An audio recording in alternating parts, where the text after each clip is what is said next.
Chapter 205. How could that be? Wang Meng was dumbfounded. I clearly saw you put the amaranthine sun in your storage pouch. Wang Meng thought that his eyesight was quite sharp.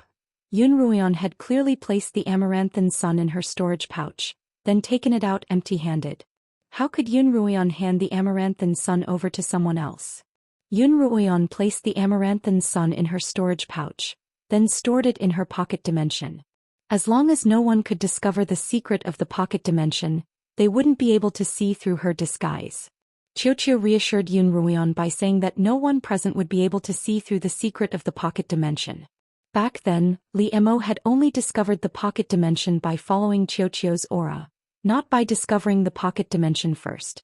Furthermore, Li Mo's understanding of the pocket dimension was limited to the fact that it had sealed Xiaoqiu within it. As for its other functions, he had no idea. That's just a smoke screen. As Yun Ruoyan spoke, she took out a red herb that looked very similar to the amaranthine sun. Coincidentally, I had a few stalks of this exact same herb on me, so I only put this one in my storage pouch.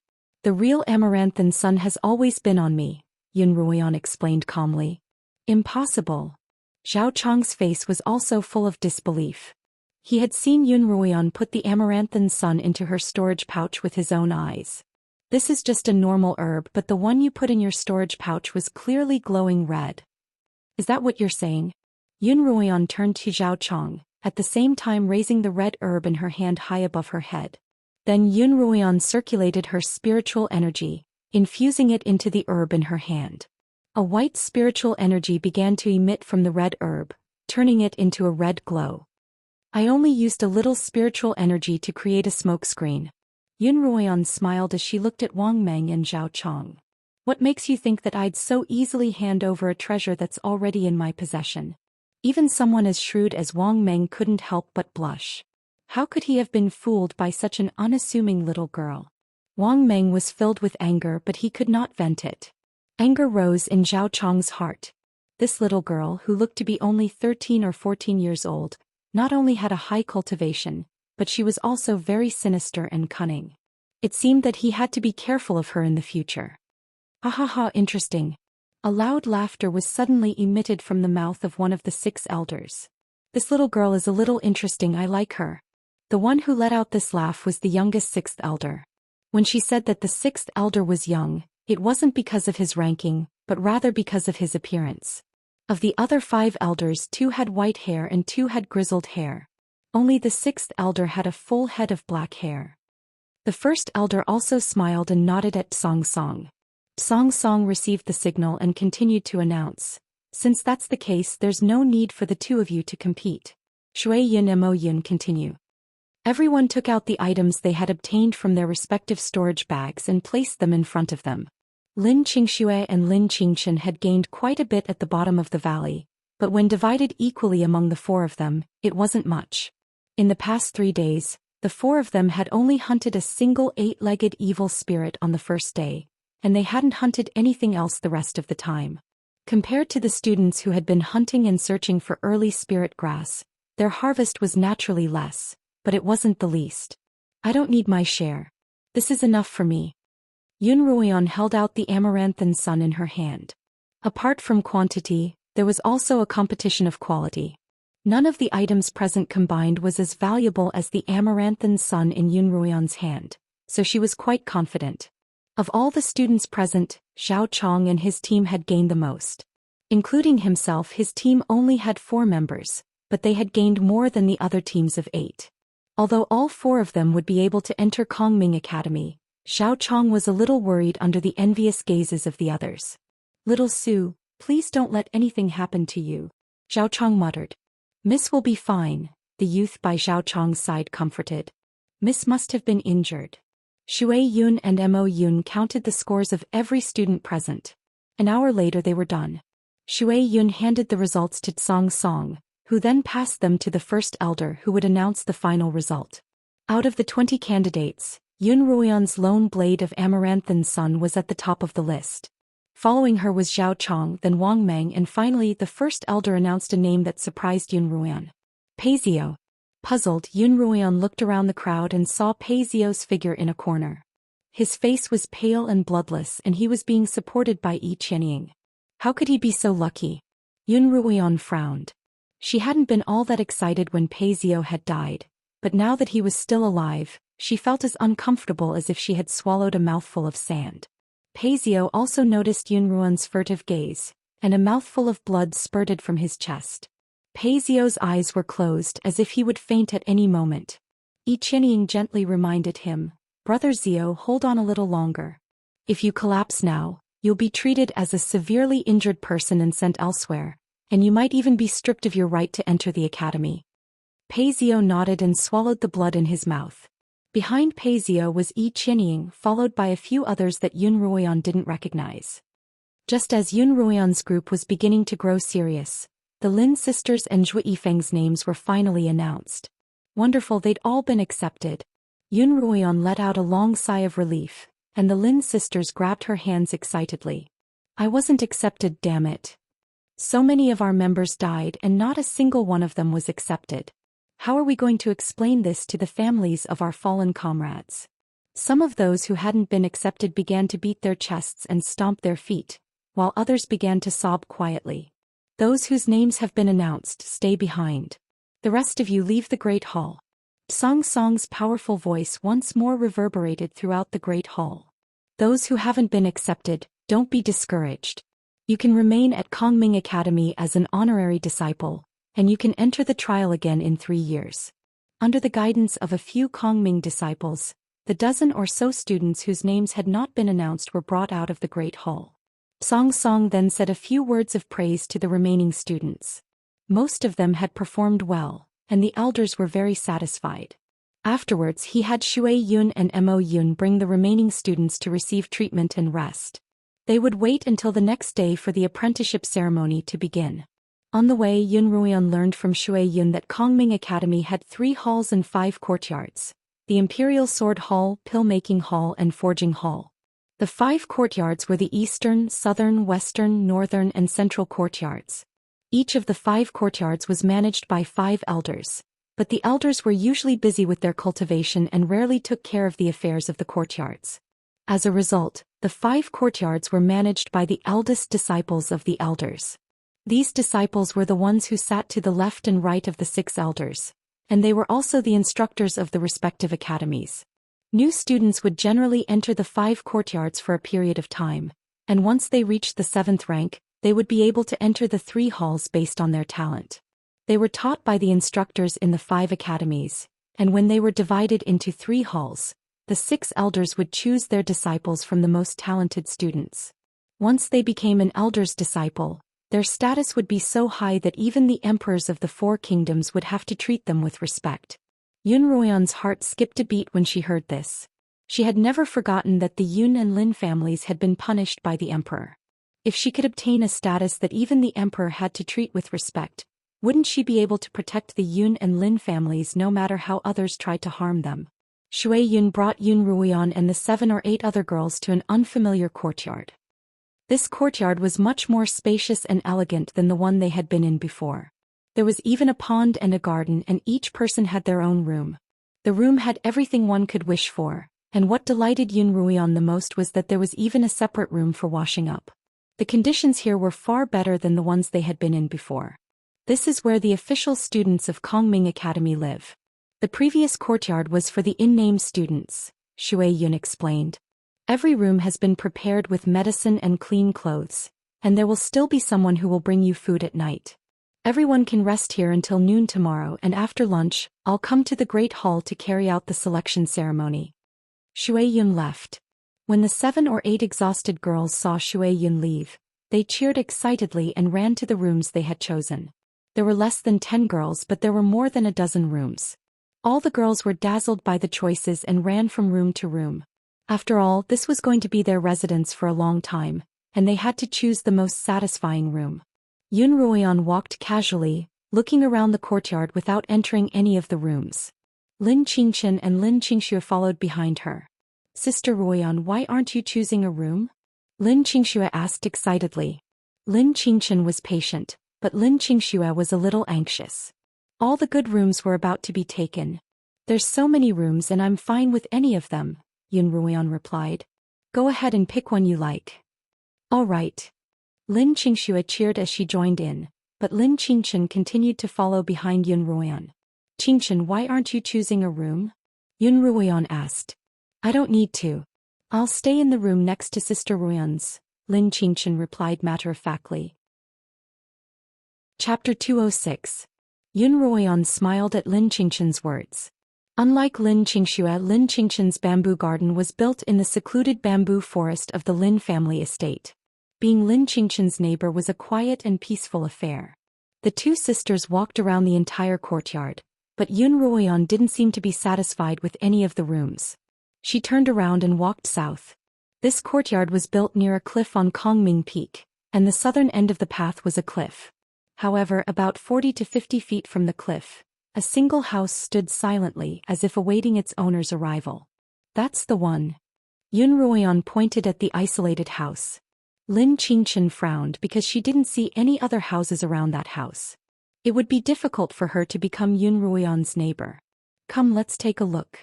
Yun Ruoyan seemed to like this house very much despite its unique location. She pulled Lin Qingchen into the house. The house wasn't large and it didn't have a separate living room. The furnishings were simple. A wooden bed, a wooden table and a few cabinets filled with medicine, books and clothes. There was also a side room with a large bathtub. Yun Ruoyan had been worried that this would be an abandoned house, and that she would have to spend a lot of time cleaning it up. Now, however, she could finally relax. There were two windows in the room, one facing the west and the other facing the south. Yun Ruoyan opened the window on the south wall and looked out at the sea of clouds and the golden sunset. It was so beautiful that it seemed otherworldly.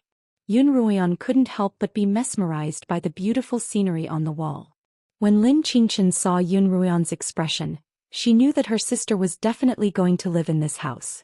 She was a little discouraged, but she still couldn't help but say, "It's a nice house and the scenery is great, but there's no shelter here. Sister Ruoyan, why don't you reconsider?" No need. Yun Ruoyan shook her head. This is the one. Liamo, you told me to choose a place closer to the south. This should be the place you were referring to, right? Sister Ruoyan looked. Just then Lin Qingchen suddenly called out happily. Yun Ruoyan turned to look at her, only to see that she had opened the western window at some point. Lin Qingchen was happily pointing out the window and calling out to her. Yun Ruoyan followed her finger and looked out the window. A verdant bamboo forest was hidden behind two odd-looking rocks. If not for the angle of the window, she wouldn't have been able to see it. There's bamboo here. Yun Ruoyan was pleasantly surprised. Let's go take a look. The two sisters walked out of the house hand in hand and walked towards the two strange rocks that were as tall as two people. There was a gap between the two strange stones, enough for two people to enter side by side. They walked in together. There's also a house there. That's great. Even Lin Qingchen, who had always kept her emotions to herself, let out a cry of joy. I'll be living here from now on. This will be my new bamboo garden. After helping Lin Qingchen make the necessary arrangements, the two sisters went to look for Lin Xianxia. The house that Lin Xianxia had chosen was next to a garden. It wasn't particularly crowded, but it had a few neighbors. Compared to Lin Qingchen and Yun Ruoyan, Lin Xianxia's personality was much more cheerful. However, after spending so much time with her two sisters, she had unknowingly been influenced by their cool and aloof personalities. She didn't like too much noise, but she couldn't stand too much silence. As a result, the house that she had chosen wasn't too bad. After Yun Ruoyan and Lin Qingchen toured Lin Xianxia's room, they brought Lin Xianxia to their house. The three sisters had only taken a few steps south when a figure appeared in front of them. Qianing, why are you here? What do you want? Lin Xianxia asked curiously. Qianing's appearance was somewhat unexpected. She was the crown prince's concubine, and the crown prince's only privilege at Kongming Academy was to have his own private residence. Qianing had been brought there by the crown prince's servants. But now why did it suddenly appear here and block their path? What was the meaning of this? My cultivation can't compare to any of you, Qianing laughed self-deprecatingly. I'm only here to ask you a question. What question? Yun Ruoyan asked. Qianing brushed away a strand of hair by her ear. Were you the ones who killed Rong Yueshan? Heh, are you talking about the concubine daughter of the Yun family? Lin Xianxia blurted out. Yes, we did. What about it? Nothing. Yi Qianying's lips curled up in a cold smile. Yunruoyan, you've killed 2 of the Rong family's daughters and the Rong family won't let you off. Just wait for your death, ha. Yi Qianying laughed coldly as she turned and walked away. You. Lin Qingxue wanted to chase after her, but Yunruoyan pulled her back. You're just a mad dog. Unperturbed by Yi Qianying's appearance, the 3 of them continued south. Yi Qianying walked around a boulder, her expression turning respectful as she bowed to a middle-aged man standing in front of her. Master Rong, you heard our conversation just now, didn't you? Master Rong's slender figure was wrapped in a white robe, making his dark face appear even darker. Yes, I did. So what? Master Rong narrowed his eyes, his face expressionless. Master Rong was the 3rd son of the Rong family, and the younger brother of the Empress and the head of the Rong family. He had entered Kongming Academy in his youth, so he didn't spend much time in the secular world. He was currently an instructor at one of the 5 colleges, and Rong Yueshan had brought a letter from Rong Tianling to him when they had first arrived at Kongming Peak. At the time, Yi Qianying had followed Rong Yueshan to find out about their relationship. In the letter, Rong Tianling had asked Master Rong to help Rong Yueshan kill Yunruoyan. Although Master Rong had rejected the request, he hadn't stopped it. As a result, Yi Qianying felt that she could use Rong Yueshan's death to incite his hatred for Yunruoyan. However, Yi Qianying could not tell what was on Rong Laosan's mind when she looked at his dark expression.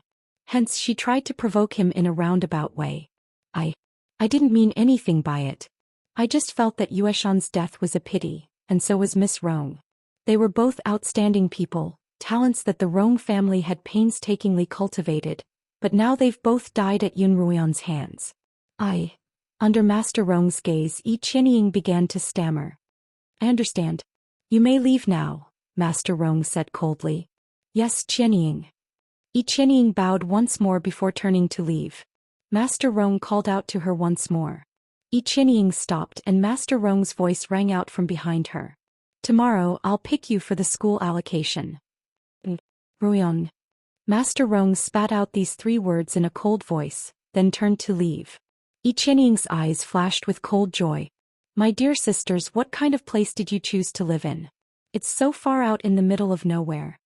This was Lin Qingshue's evaluation of Yunruoyan and Lin Qingchen's new drama.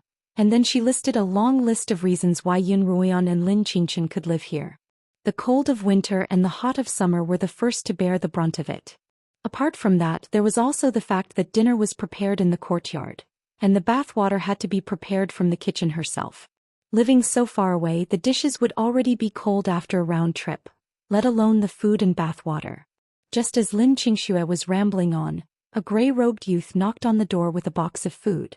These are your meals. The young man handed over 2 boxes of food in his left and right hands. Lin Qingxue beamed at the sight of the lunchbox. She took it from the youth's hands and asked, Is this for me? It's for the owner of this room and the one in the bamboo forest. Are you? No, Lin Qingxue replied honestly. Well, then it's not. There are 20 boxes in total. The rest are on the stone table in the front yard and you'll have to go and get them yourself. Only these 2 boxes are delivered to your door. What? Lin Qingshue's eyes widened. If I'd known, I would have chosen to live here as well. Seeing that Lin Qingxue was interested, the youth began to talk more. We've never had this kind of treatment before, and these 2 rooms were newly built this year. I didn't think anyone would be willing to live here, but it turns out that there really are. The 2 of them chatted happily and they even exchanged names. The youth was Mo Yuan, a Mo national and an in-name disciple of this place. Only after the youth left did Lin Qingxue turn back to Yunruoyan and Lin Qingchen, only to find that the 2 of them had already laid out the table and were enjoying their meal. Hey, why didn't you wait for me? What kind of sisters are you? Lin Qingchen didn't even raise her head as she drank a bowl of delicious soup. Yunruoyan raised her head from a large chicken leg. Why aren't you going back to your own meal? It's going to be cold soon. Lin Qingxue grumbled as she left. Lin Qingchen and Yunruoyan looked at each other, smiled and continued eating. They hadn't had a proper meal in the last few days and they were truly famished. After the meal, someone arrived with a small carriage to deliver a bath, and Lin Qingchen hurried back to her bamboo garden to prepare for the bath. It's so comfortable. Yunruoyan soaked in the large bathtub in the side room, her exhaustion slowly dissipating. The side room was also on the south side and there was a window on the wall. The bright moon above the sea of clouds was like a luminous pearl, beautiful and adorable. If only I could have such a large luminous pearl in my courtyard, I'd be able to save a lot of money on incense every year, Yunruoyan exclaimed as she admired the moon. That's not an easy wish to fulfill. A low, melodious and incomparably familiar voice suddenly rang out from outside the window. Yunruoyan couldn't help but stand up and look out the window, but she suddenly felt a chill on her body. Only then did she remember that she was naked and she hurriedly sat back down in the bathtub. A cheerful voice came from outside the window. Along with the laughter, a dark figure landed on the windowsill like a dark veil. It's only been a few days since we last met and I've missed you so much. Li Mo's jade-white face shone in the moonlight, making one feel a little cold. However, the faint smile at the corner of his mouth brought with it a faint warmth that made one want to approach him. He's like jade, so cold and warm. Yunruoyan couldn't help but sigh inwardly. Chapter 207.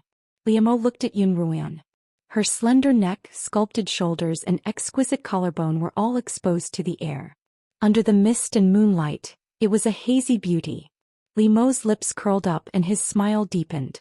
Just then Yunruoyan unintentionally turned her right cheek to the side, revealing the crooked scar in front of Li Mo's eyes. Li Mo's smile stiffened.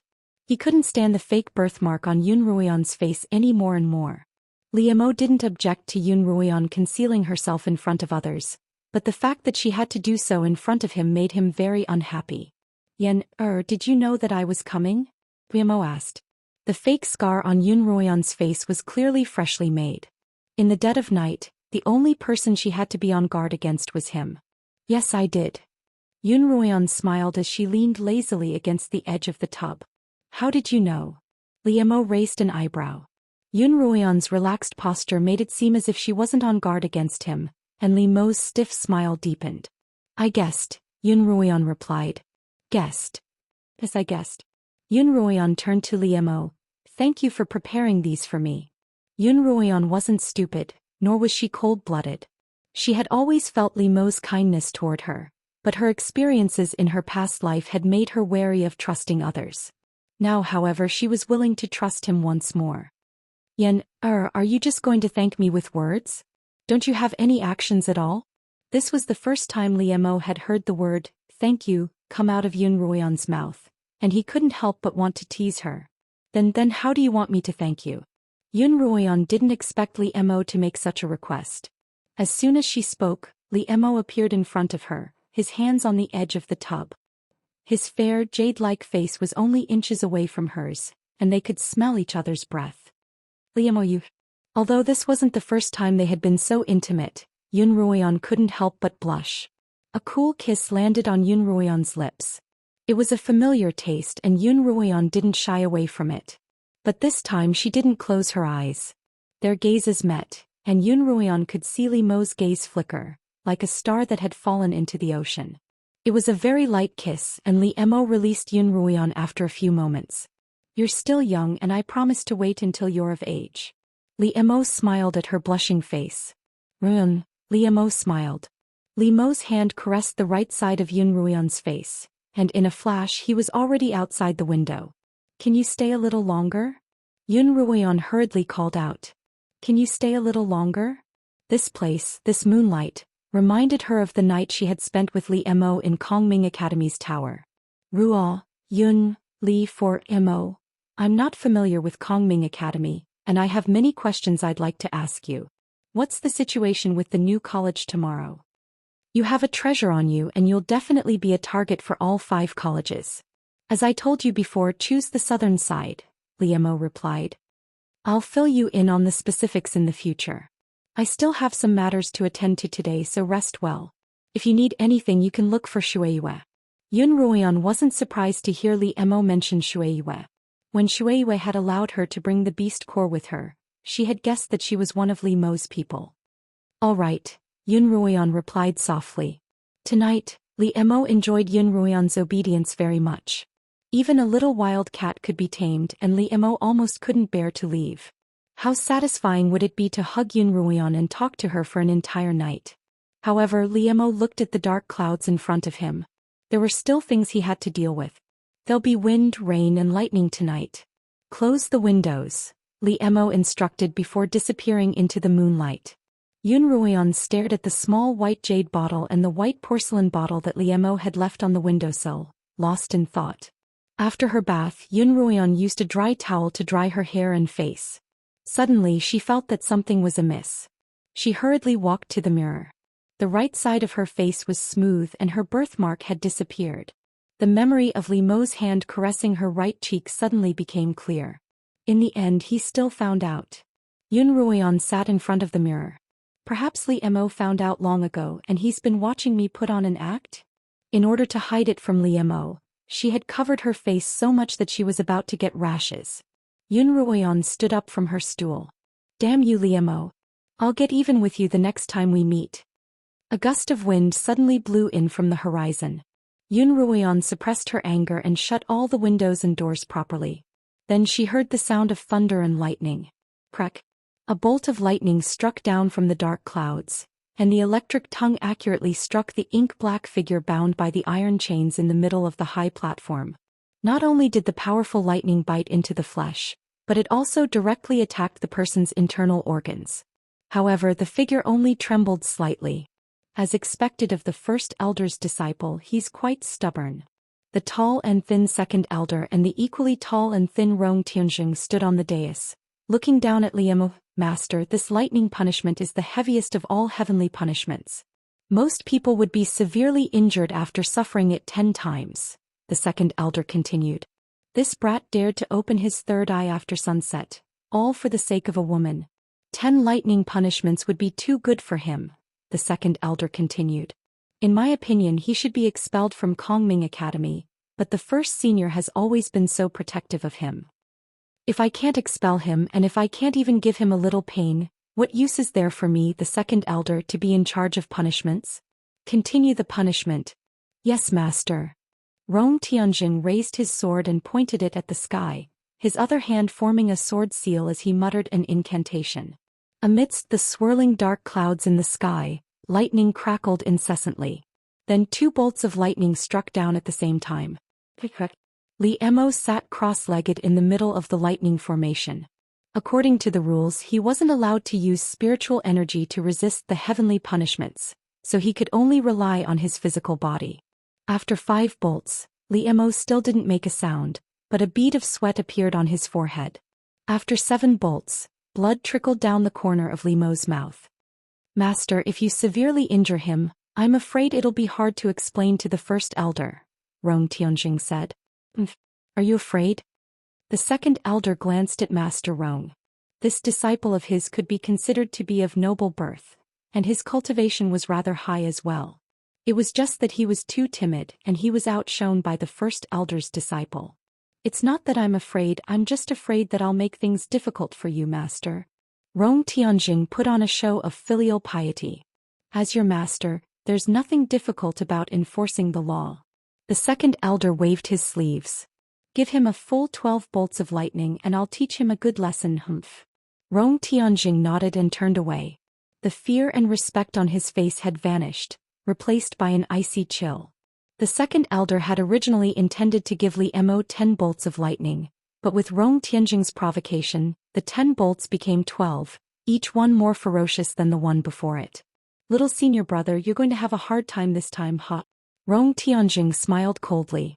The next day Yun Ruoyan woke up at the first glimmer of dawn. She opened the window and looked outside. After a night of wind, rain, thunder and lightning, the sea of clouds was churning and the sky was a clear blue. Yun Ruoyan stretched lazily and took in a deep breath of the cool air. Her mood was relaxed. Her anger at Li Emo from last night had also dissipated. After all, she was the one who had lied to him first, and it was understandable that Li Emo had pretended not to see through her disguise. She had to blame it on Li Emo, then so be it. In any case, she had decided to trust him. A new atmosphere, a new beginning.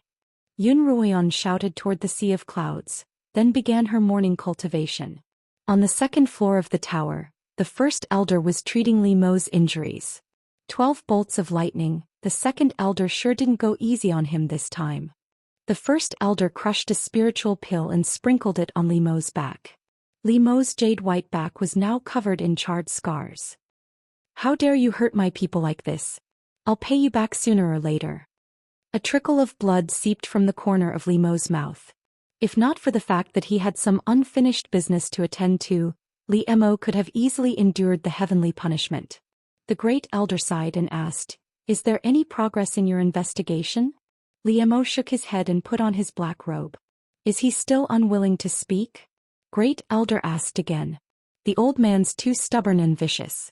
I only managed to fight him to a draw last month," Li Mo said, turning his hands in front of his eyes. "But I've pretty much mastered his spirit-dispersing palms. I'd planned to make a trip to the Minghuang Mountain in a few days, but it looks like I'll have to postpone it." "You've already waited for so long. There's no need to rush," the first elder advised when he saw Li Mo's anxious expression. "My father died in battle and my mother's whereabouts are unknown. As long as I can't find her, I won't be able to eat or sleep." Li Mo's inky black eyes slowly turned icy blue, and he looked at the first elder with a hint of sorrow. "I've searched the Qinyuan continent countless times over these years, but I haven't found a single trace of her. Even if that old man didn't say anything, I'd be able to guess that she's no longer on this continent. Instead, she's been taken to some alternate dimension.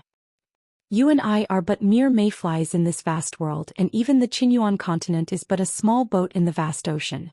Trying to find a single person in all those alternate dimensions is like searching for a needle in a haystack." The first elder sighed once more. "Even if it's like searching for a needle in a haystack, I'll continue. I refuse to believe that I can't pry that old man's mouth open." Li Mo's tone was unusually resolute. "The person who took my mother away must be the same person who killed my father, and I'll make them pay with their blood." Around noon, the outer disciple Mo Yuan came to deliver lunch to Yun Ruoyan. After eating with Lin Qingchen, the bell in the plaza began to ring. Yun Ruoyan and Lin Qingchen went to the front courtyard, where all the female students were gathered, waiting for Shui Yun to bring them to the great hall where the academy's distribution ceremony was about to begin. Yun Ruoyan noticed that there were two new faces in the courtyard: Miss Zhao Su from the Qin Kingdom and Miss Li from the Mo Kingdom, who had a slightly more exotic appearance.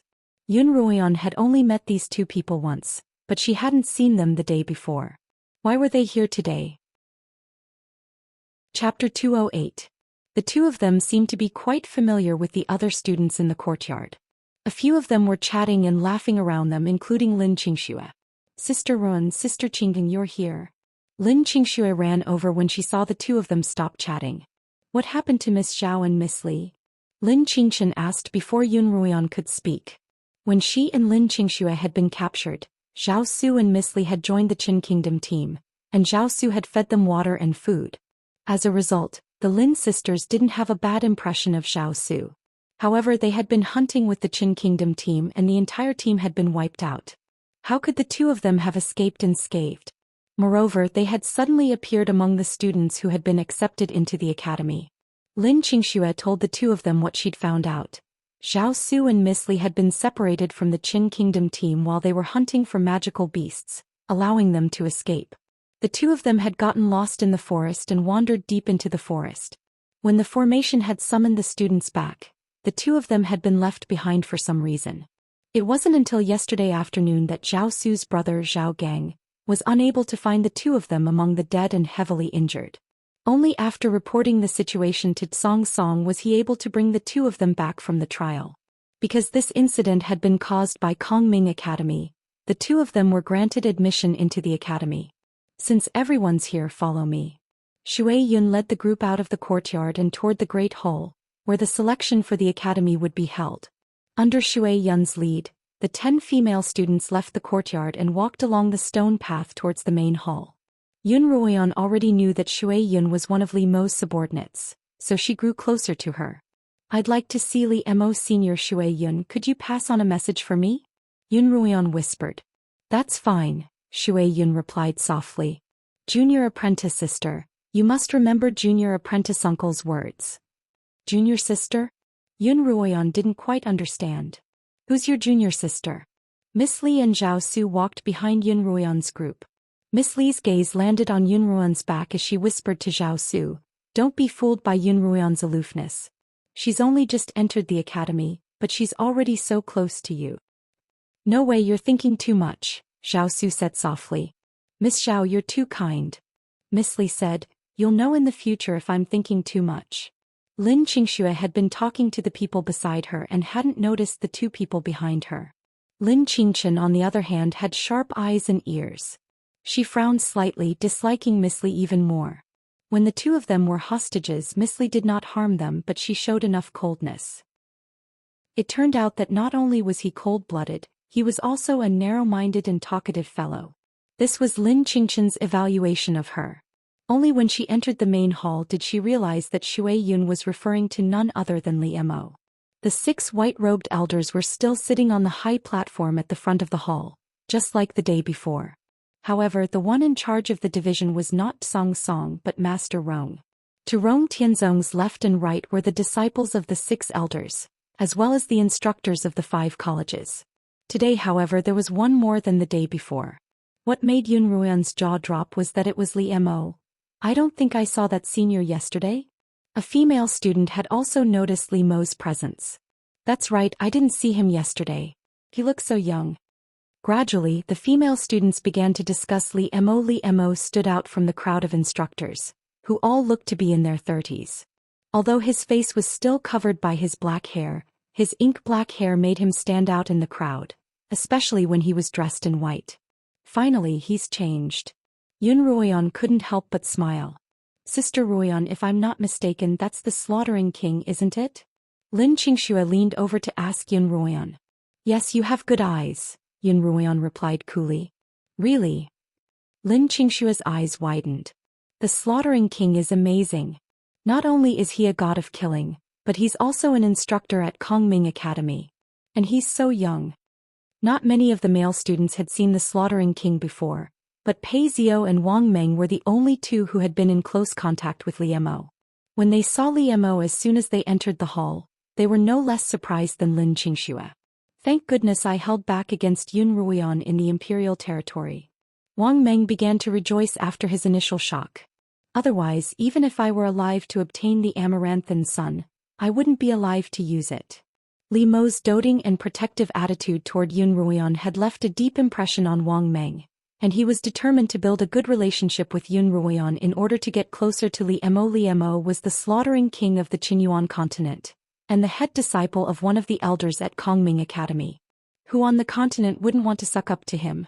Wang Meng glanced at Pei Zhou, who had an ugly expression on his face, partly because he hadn't fully recovered from his injuries, and partly because he had been shocked to see Li Mo. Pei Zhou looked at Yi Qianying, who was a few people away.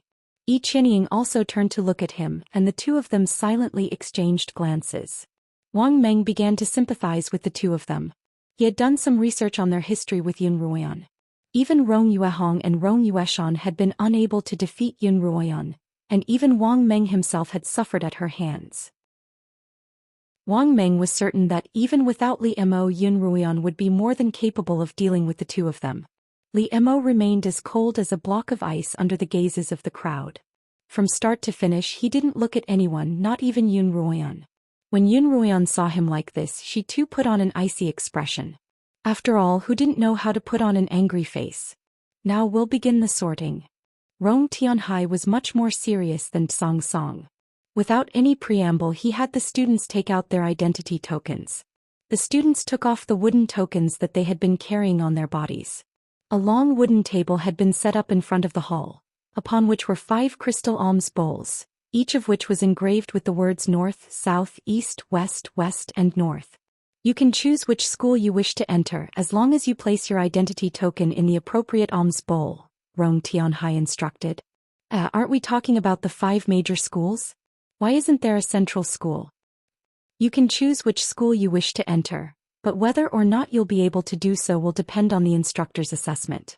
Those who don't pass the assessment will be assigned to the central school, Rong Tianhai replied. So the central school is the useless one. Someone exclaimed. I don't want to enter the useless school. None of them knew of Kongming Academy's rules, and Yun Ruoyan had never heard Li Mo mention them.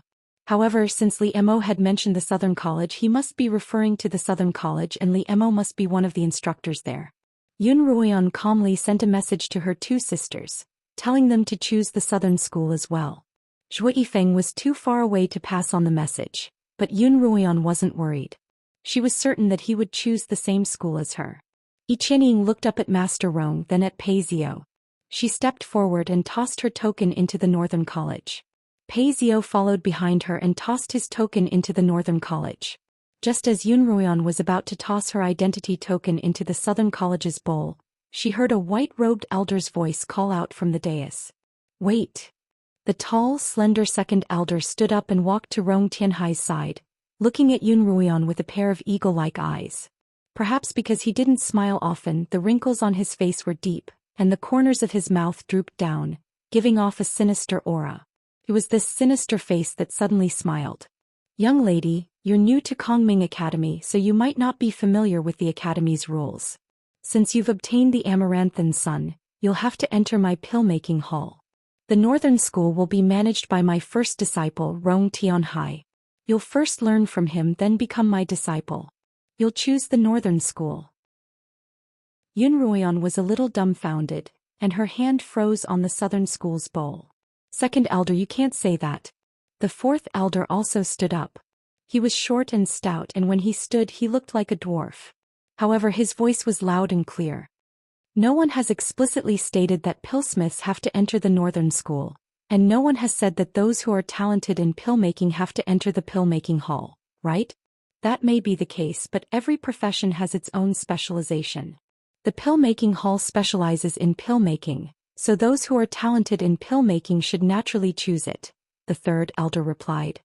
He and the second elder were in charge of the pill-making hall together. "That's not entirely true." The fourth elder moved his short and stout body and said while walking, "We have 6 martial brothers, and each of us has at least 3 kinds of innate talents.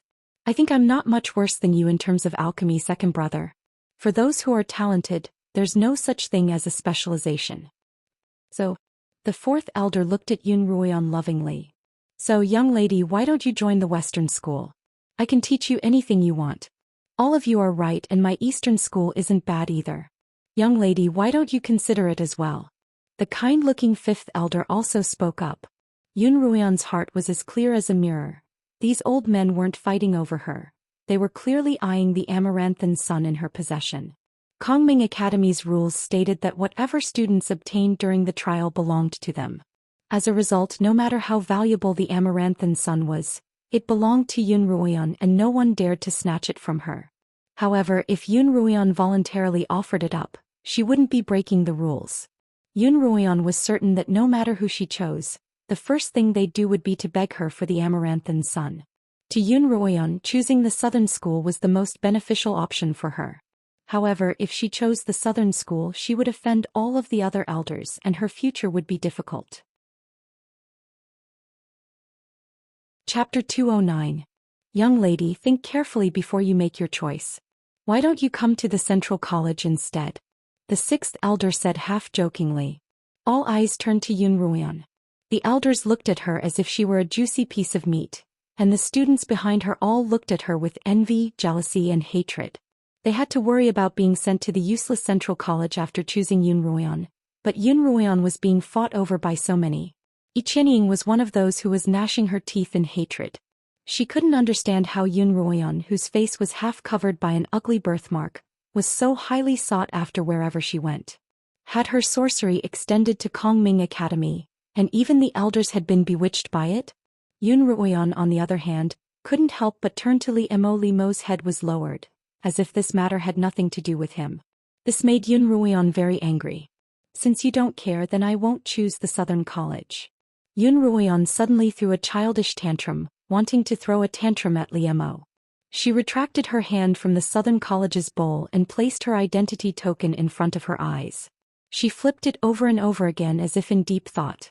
Then, as if she had suddenly made a decision, she placed her hand on the Northern College's bowl, but immediately regretted it and moved her hand to the Western College's bowl instead.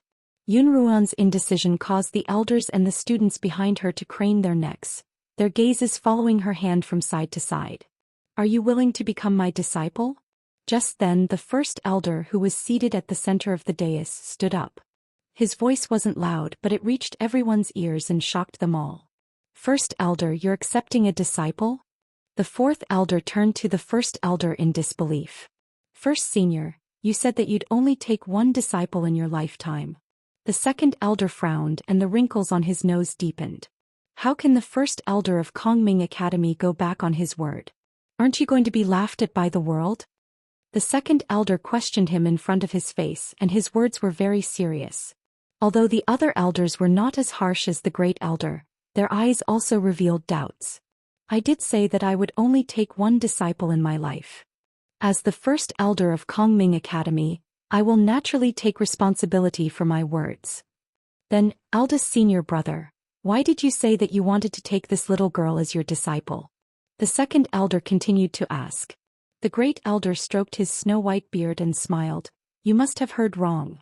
I never said I would accept her as a disciple. I only asked her to be my disciple. Isn't that? The second elder paused midway through his sentence. As if thinking of something, he turned to look at the white-robed jet-black Liemo. Liemo slowly raised his head to meet the second elder's gaze, a smile mirroring the first elder's. Uncle Masters, I'm indeed the disciple I'd like to accept. Liemo stood up. It's just that my seniority is lower than yours, so I'm making use of Master's words. The elders had been vying for Yun Ruoyan, but Liemo had appeared out of nowhere.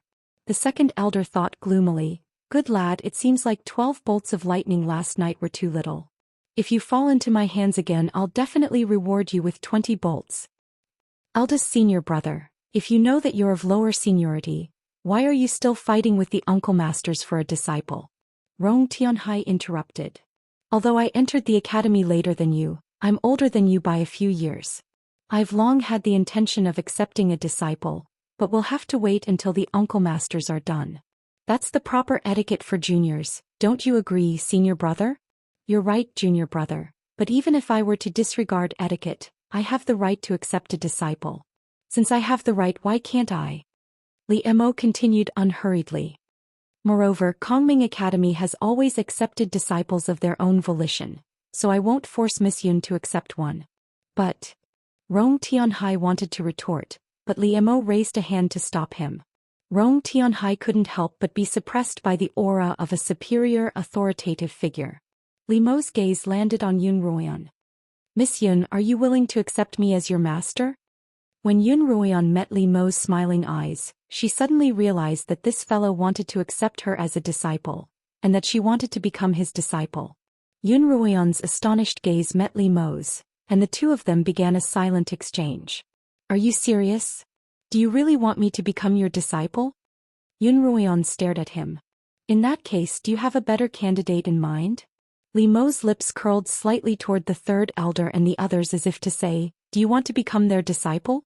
Of course not. Yun Ruoyan shook her head. But a teacher for a day is a father for life. In the Yu Kingdom, etiquette was highly valued. Unless, of course, Liemo didn't want to marry her at all. When Liemo saw Yun Ruoyan's hesitation, he was a little pleased. It seemed that this lass had truly taken a liking to him and was even considering marrying him.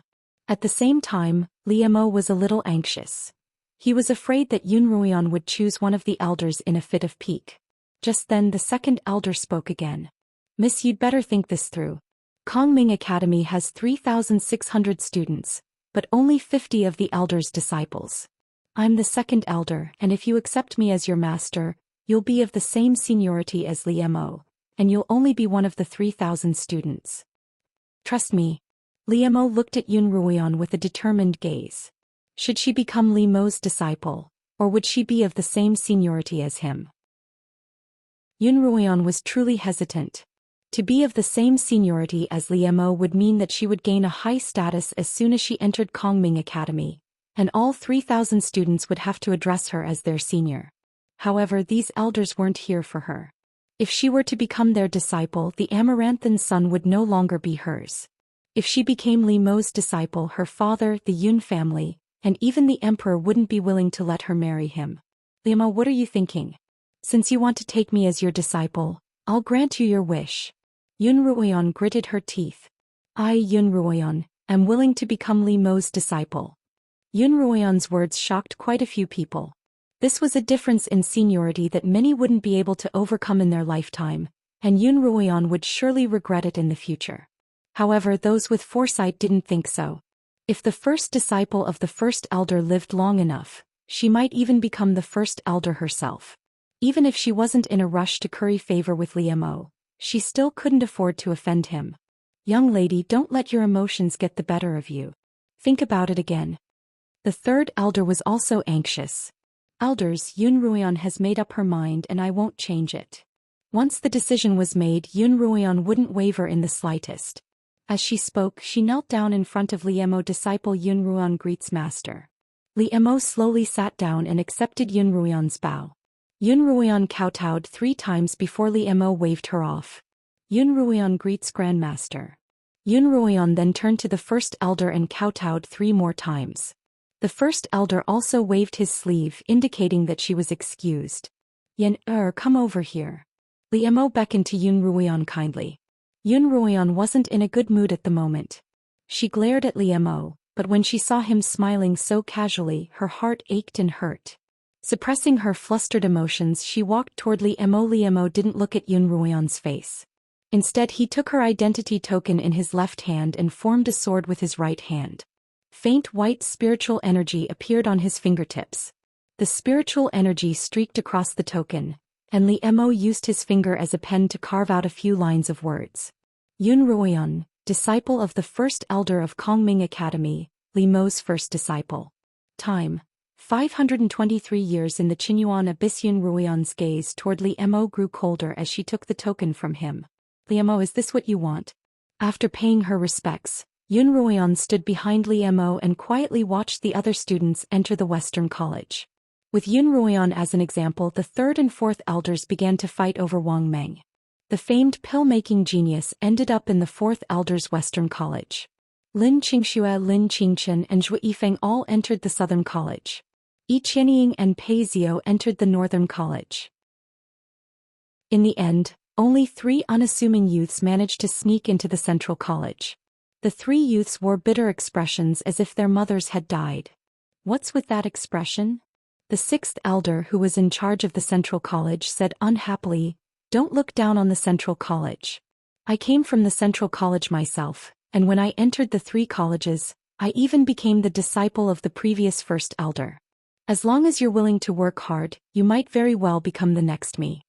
The 6th elder's words seemed to give the 3 youths some hope. After the selection was over, all the students were told to report to the academy the next day. Yun Ruian cupped her hands at Liu Mo before returning to her quarters. Liu Mo whispered to her, "I'll look for you tonight." Furious, Yun Ruian ignored him and left with the Lin sisters. That night, Yun Ruian didn't have to wait long before Liu Mo entered through the window. Yun Ruian stood up from her stool and bowed respectfully to Liu Mo.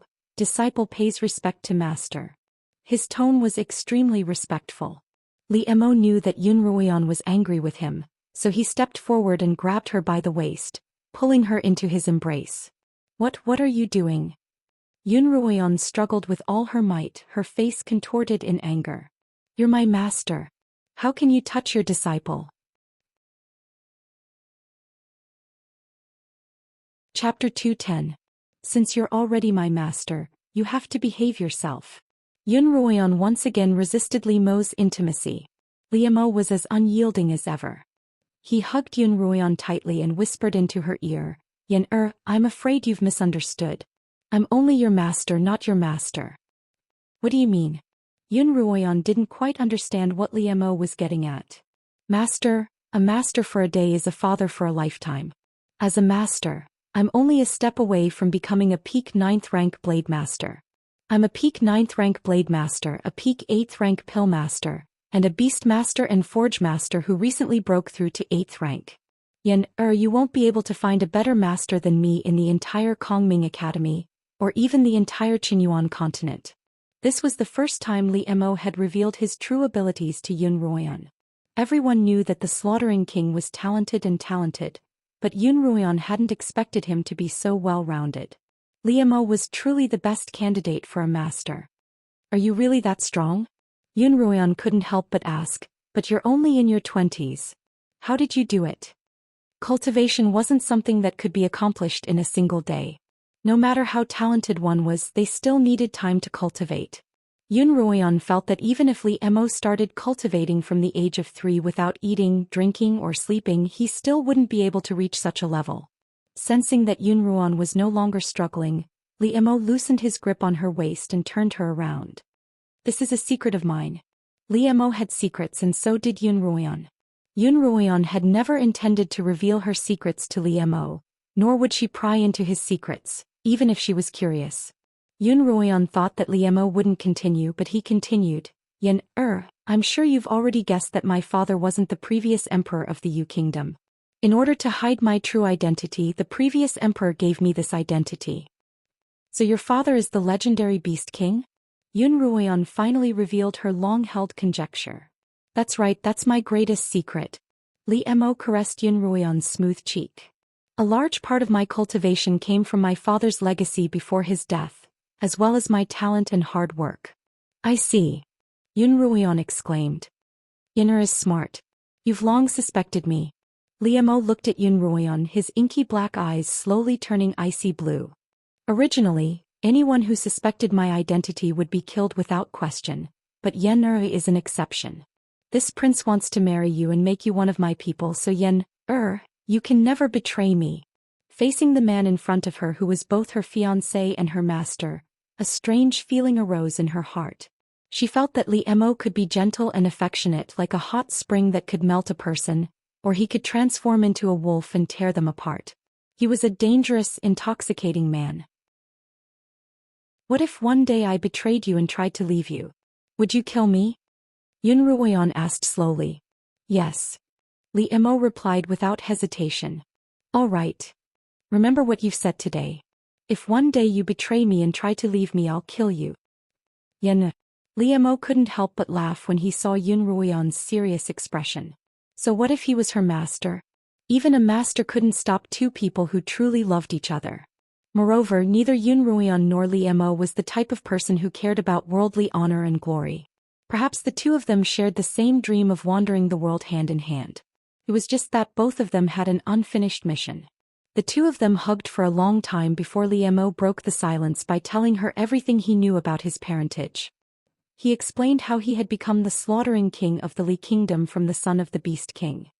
After the first elder saved me, he entrusted me to the care of the former emperor of the Li Kingdom, promising that he would formally accept me as his disciple at the right time. So the little boy in that story really was you. Yun Ruoyan leaned against Li Emo's chest, twirling a lock of his hair. Li Emo reached out and flicked Yun Ruoyan's forehead.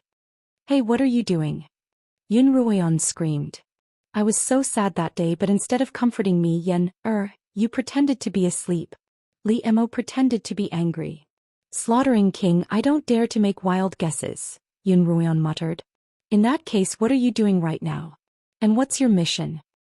To find out where the people who killed my father went, and to make them pay for what they've done, Li Emo replied calmly. Li Emo's tone was extremely calm. Back then they took mother away after father was seriously injured.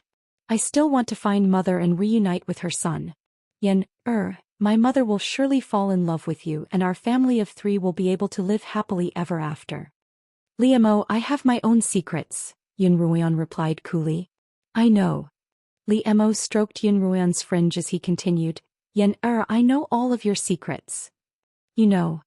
Yun Ruoyan scrambled out of Li Emo's embrace and stared at him in shock. Li Emo was a little surprised by Yun Ruoyan's reaction. He would naturally investigate the woman he liked, and Yun Ruoyan should have known this. I've sent someone to investigate you, and your mother's death is indeed suspicious. The poison in your body came from the Yu Kingdom. Yun Ruoyan couldn't help but sigh in relief. How could Li Emo possibly know that she had been reborn, and how could he possibly know about the existence of the bracelet and Xianxia? Yun Ruoyan had far too many secrets, and those with too many secrets were prone to being surprised. But just as Yun Ruoyan was beginning to calm down, Li Emo lifted the bracelet on her wrist. And this bracelet, there's a little thing hidden inside. Oh no, it's the old thing. What? You know about this too. Yun Ruoyan stood up in shock. Li Emo was quite satisfied with Yun Ruoyan's reaction.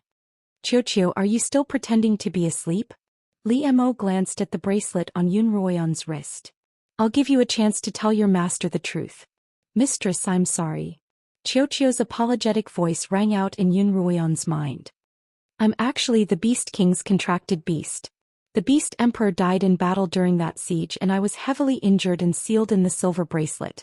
For some reason the bracelet ended up in your mother's hands and then in yours. In order to borrow your strength to break the seal, I voluntarily formed a blood pact with you. Xiao is now your contracted beast. If you're my contracted beast, why did you help Li Mo hide this from me? Yun Ruoyan was a little angry. She had always treated Xiao as her greatest secret, even more so than her rebirth. She had thought that she had kept it a secret, but she had turned out to be a fool. Yenna, don't blame Xiao. I was the one who threatened it with your life. Li Mo tried to save Xiao. When did you discover Xiao? Yun Ruoyan suppressed her anger and asked. Back on the Minghuang Mountain, Xiao watched me grow up and I'm very familiar with its aura.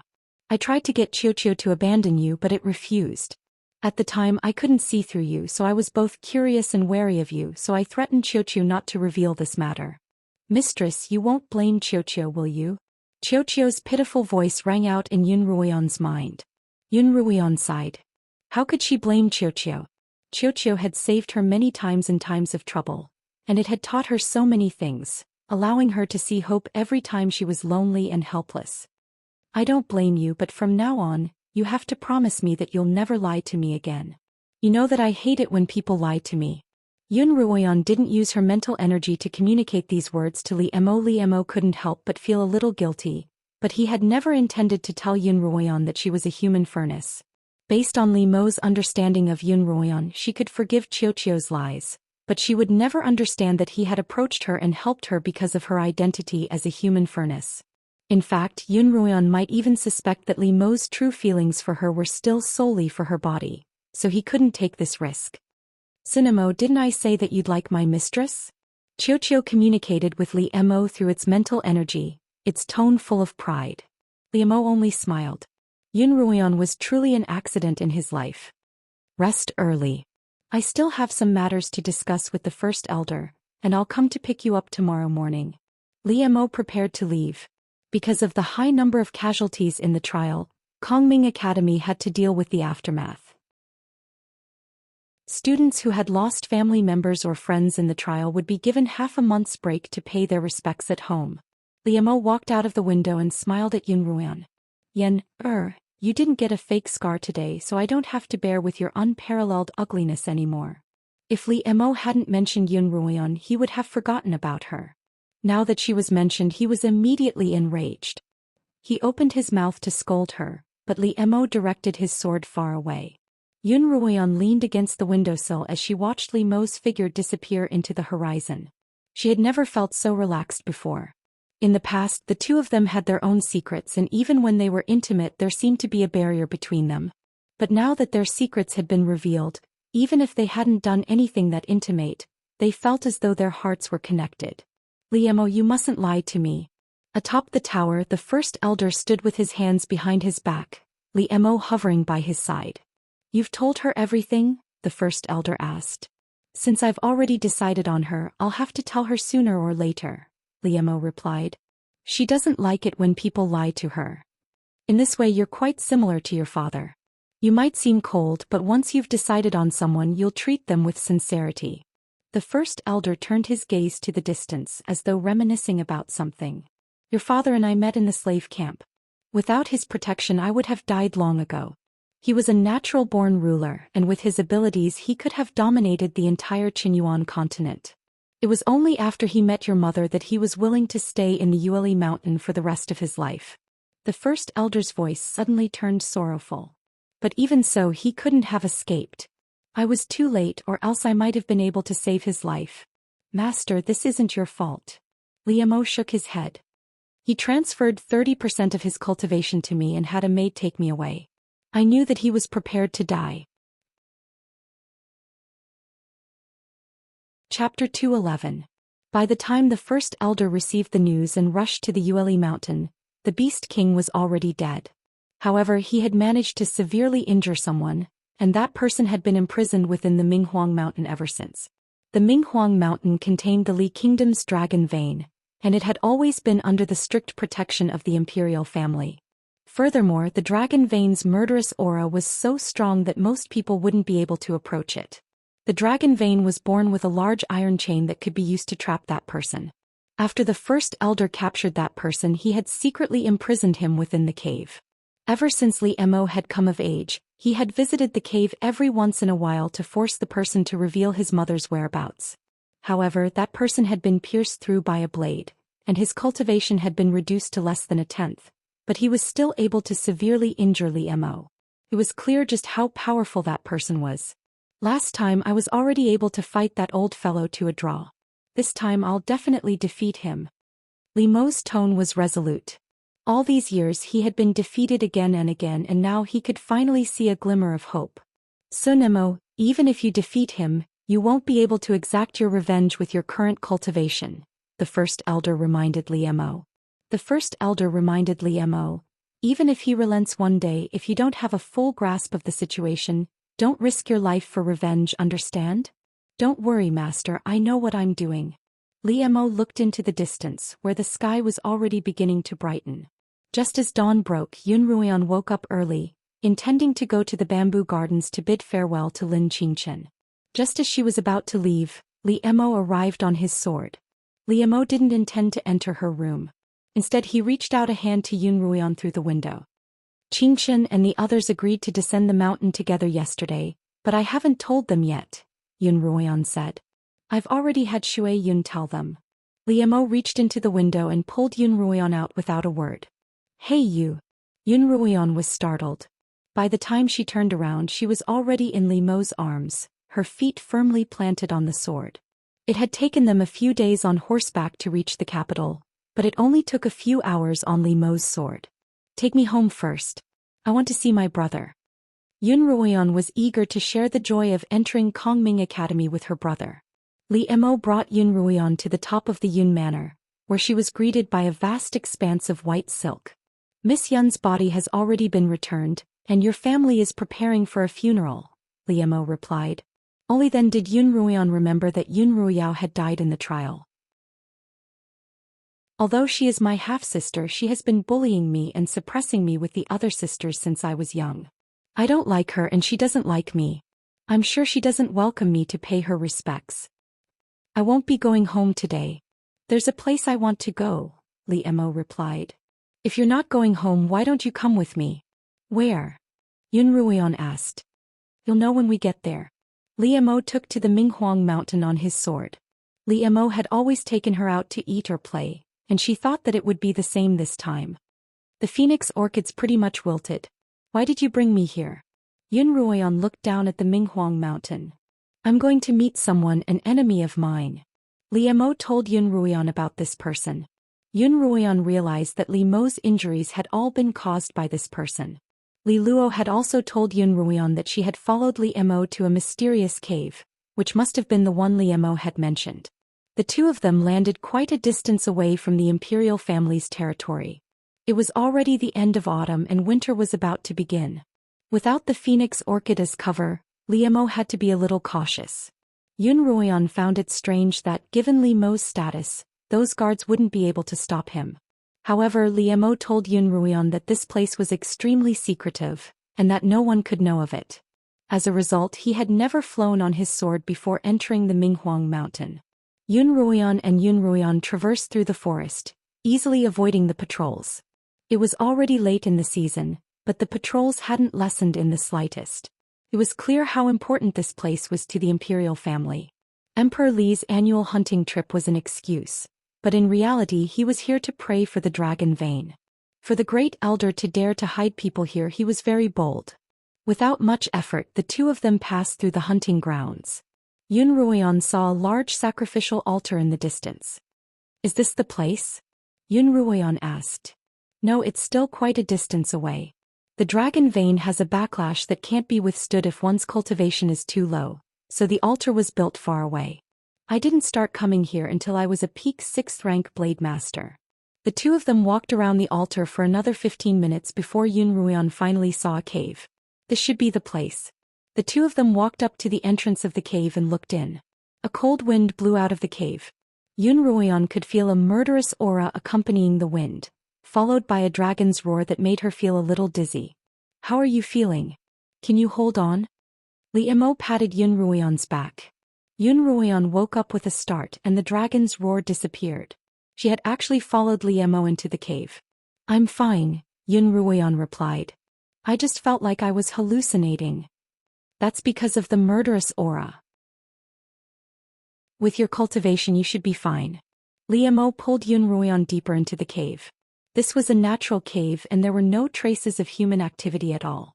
There were hundreds of millions of years of stalactites hanging down from the top of the cave, and they looked like fangs, very eerie and terrifying. Yun Ruoyan had thought that the dragon's vein would be a dignified and righteous place, but she hadn't expected it to be so eerie. She couldn't help but think back to the dragon's lair at the bottom of the lake in the trial grounds. That place had also given her an eerie feeling. Mistress. Qiuqiu's voice rang out in Yun Ruoyan's mind. The aura here is very similar to the demonic dragon cave at the bottom of the lake. Yun Ruoyan couldn't sense the aura that Qiuqiu was referring to, but she couldn't help but link the two locations together.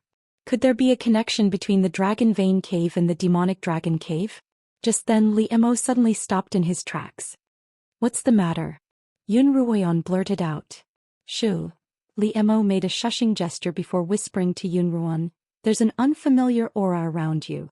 Seeing Li Mo's serious expression, Yun Ruoyan whispered back, has this place been exposed? Li Mo's expression grew more and more serious. The two of them concealed their auras and walked slowly into the depths of the cave. Gradually they could hear the sound of voices. The two of them stopped against the wall, concealed their auras and held their breaths as they listened. How can this subordinate save you? From a corner an old man's voice rang out. You can't save me. This dragon shackle is quite powerful. This dragon shackle is quite powerful, and I'd have to summon 3 of my fellow disciples to help me break it. An even hoarser and more aged voice rang out. My words carry little weight and I'm afraid I won't be able to reach the heavens. The old man replied awkwardly. Find a way to get to Kongming Academy's Empyrean Tower. There's an all-seeing mirror at the top of the tower, and I'll teach you an incantation that'll connect the mirror to the dragon realm, allowing you to speak directly to the elders of the Dragon Pearl. The even older voice said, You go immediately. This deity has been trapped here for more than 10 years. I really don't want to stay here even a moment longer. Sir. The old man's footsteps rang out. Li Emo leaped to the top of the cave with Yun Ruoyan in his arms, and the old man walked out from around the corner. From her vantage point, Yun Ruoyan could only see that the old man was dressed in a purplish gold robe. His hair was white and he was tall from the back. Because he had also concealed his aura, Yun Ruoyan was unable to determine his cultivation. After the old man left, Li Emo brought Yun Ruoyan out of the cave, but the old man was nowhere to be seen. Even after hiding for more than 10 years I was still discovered, Li Emo replied coldly. Li Emo replied coldly, but this has actually given me a new clue. I'd like to see what kind of existence the dragon realm is. Do dragons really exist in this world? Li Emo, you're not one of them, are you? This isn't the place to talk. Li Emo didn't respond to Yun Ruoyan's question. Instead he turned back to the cave entrance. Let's forget about it today. We'll come back tomorrow. The two of them left the imperial territory and returned directly to the Slaughtering King's manor. Within Li Mo's room in the Slaughtering King's manor. Li Mo, do you remember when I was captured by a demon during my matriarch's birthday banquet? Yun Ruoyan asked. Li Mo poured a cup of water for Yun Ruoyan. That was only a few months ago. Of course I remember. You were battling the demon in midair when you suddenly grew a dragon claw. I woke up at that time but I was afraid so I pretended to be asleep. Yun Ruoyan took a sip of tea to conceal her surprise. I already suspected your identity at the time. Li Mo didn't seem surprised at all. In fact his lips even curled up slightly. Yun Ruoyan noticed this small movement of his. Did you know that I was pretending to be unconscious? Yun Ruoyan glared at him. Li Mo nodded. Didn't you say that you'd kill anyone who knew who you were? You didn't fall in love with me from that point on, did you? When did you fall in love with me? And when did you find out that I was pretending to be ugly? Did you fall in love with me before or after? Yun Ruoyan fired off a string of questions, her bright eyes staring at Li Mo as she waited for his answer. Li Mo himself wasn't sure when he had fallen in love with Yun Ruoyan. Perhaps it had been at first sight. Without a word, she had dragged the heavily injured him into her room. Even Li Mo couldn't resist the strange fragrance on her body, and he had kissed her despite his injuries. Or perhaps it had been that night at the flower viewing party, when Yun Ruoyan had revealed her true appearance, a moment that Li Mo would never forget for the rest of his life. Or perhaps it had been that ice-cold lake, when Yun Ruoyan had pushed him away and then dived into the water to save him. From then on, Li Mo was certain that this woman would play an indispensable role in his life.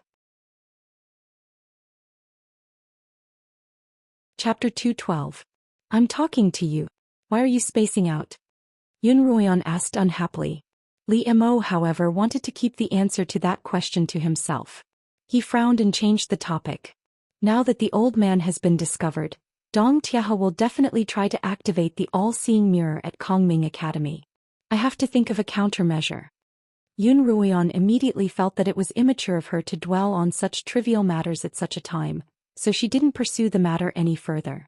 That old man's called Dong Tiahe? Could he be the head of the Yuelu Villa Dong Tiahe? Yun Ruoyan had never met Dong Tiahe before, but Li Mo had interacted with him a few times. As soon as he heard his voice, he immediately recognized him. That's him. I didn't expect him to be acquainted with that old man. Perhaps he's also related to my parents' deaths. Yun Ruoyan thought back to what she had heard in the cave. She had never heard of such a thing before. Li Mo was about to face an extremely powerful opponent, and Yun Ruoyan couldn't help but worry for him. Li Mo, do you have any plans? Yun Ruoyan asked. Li Mo's eyes glinted. Let's beat him at his own game. Li Mo wrote a letter to the first elder, explaining the situation in detail and instructing him to create an opportunity for Dong Tiahe to activate the all-seeing mirror so that he could lure out the old men who had murdered the Beast King and kidnapped the Empress. Li Mo would go to the cave almost every month at this time to find that old man.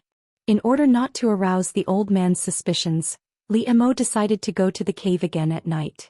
Yun Ruoyan insisted on tagging along, and the two of them entered the cave once more after sunset. This time the two of them intentionally made some noise as they entered the cave. Hey you brat, you've overestimated yourself again. Before the two of them had even turned the corner, the old man's voice rang out. Li Mo and Yun Ruoyan appeared in front of the old man at the same time. There's one more person. The old voice continued, this is the first time you've brought someone else here in over a decade. Yun Ruoyan saw the owner of that hoarse voice, a white-haired, bony old man. He sat cross-legged on a large rock, and behind him were two large chains that glowed with a dark luster. Most likely they were pierced through his shoulder blades. For some reason Yun Ruoyan couldn't bear to see such a scene. So is the old fellow still unwilling to relent? Li Mo asked. Humph. Little bastard, don't even think about getting anything out of my mouth. The old man said without showing any weakness. In that case, let's stick to the old rules. Li Mo turned to Yun Ruoyan. Step back. Yun Ruoyan nodded and retreated to the back. Old geezer, we fought to a draw last time. This time I'm going to beat you. Li Mo's killing intent surged. Little bastard, how dare you strut around in front of me? In the past I'd have killed you with 2 fingers. The old man didn't back down. Cut the crap and come at me. As soon as the old man finished speaking, Yun Ruoyan saw Li Mo's figure flash in front of the old man. The spiritual energy that seeped out of Li Mo's body glowed with a dazzling white light that streaked through the air toward the old man. Li Mo struck out with his palms, and the old man reacted quickly enough to block each strike. As the spiritual energy collided, sparks flew. The sparks exploded in the air, and Yun Ruoyan felt a huge wave of spiritual energy rush toward her. Yun Ruoyan couldn't keep her balance and she stumbled backward until she hit the wall of the cavern. So fast, so strong. Yun Ruoyan couldn't help but be shocked. This was a battle between true experts.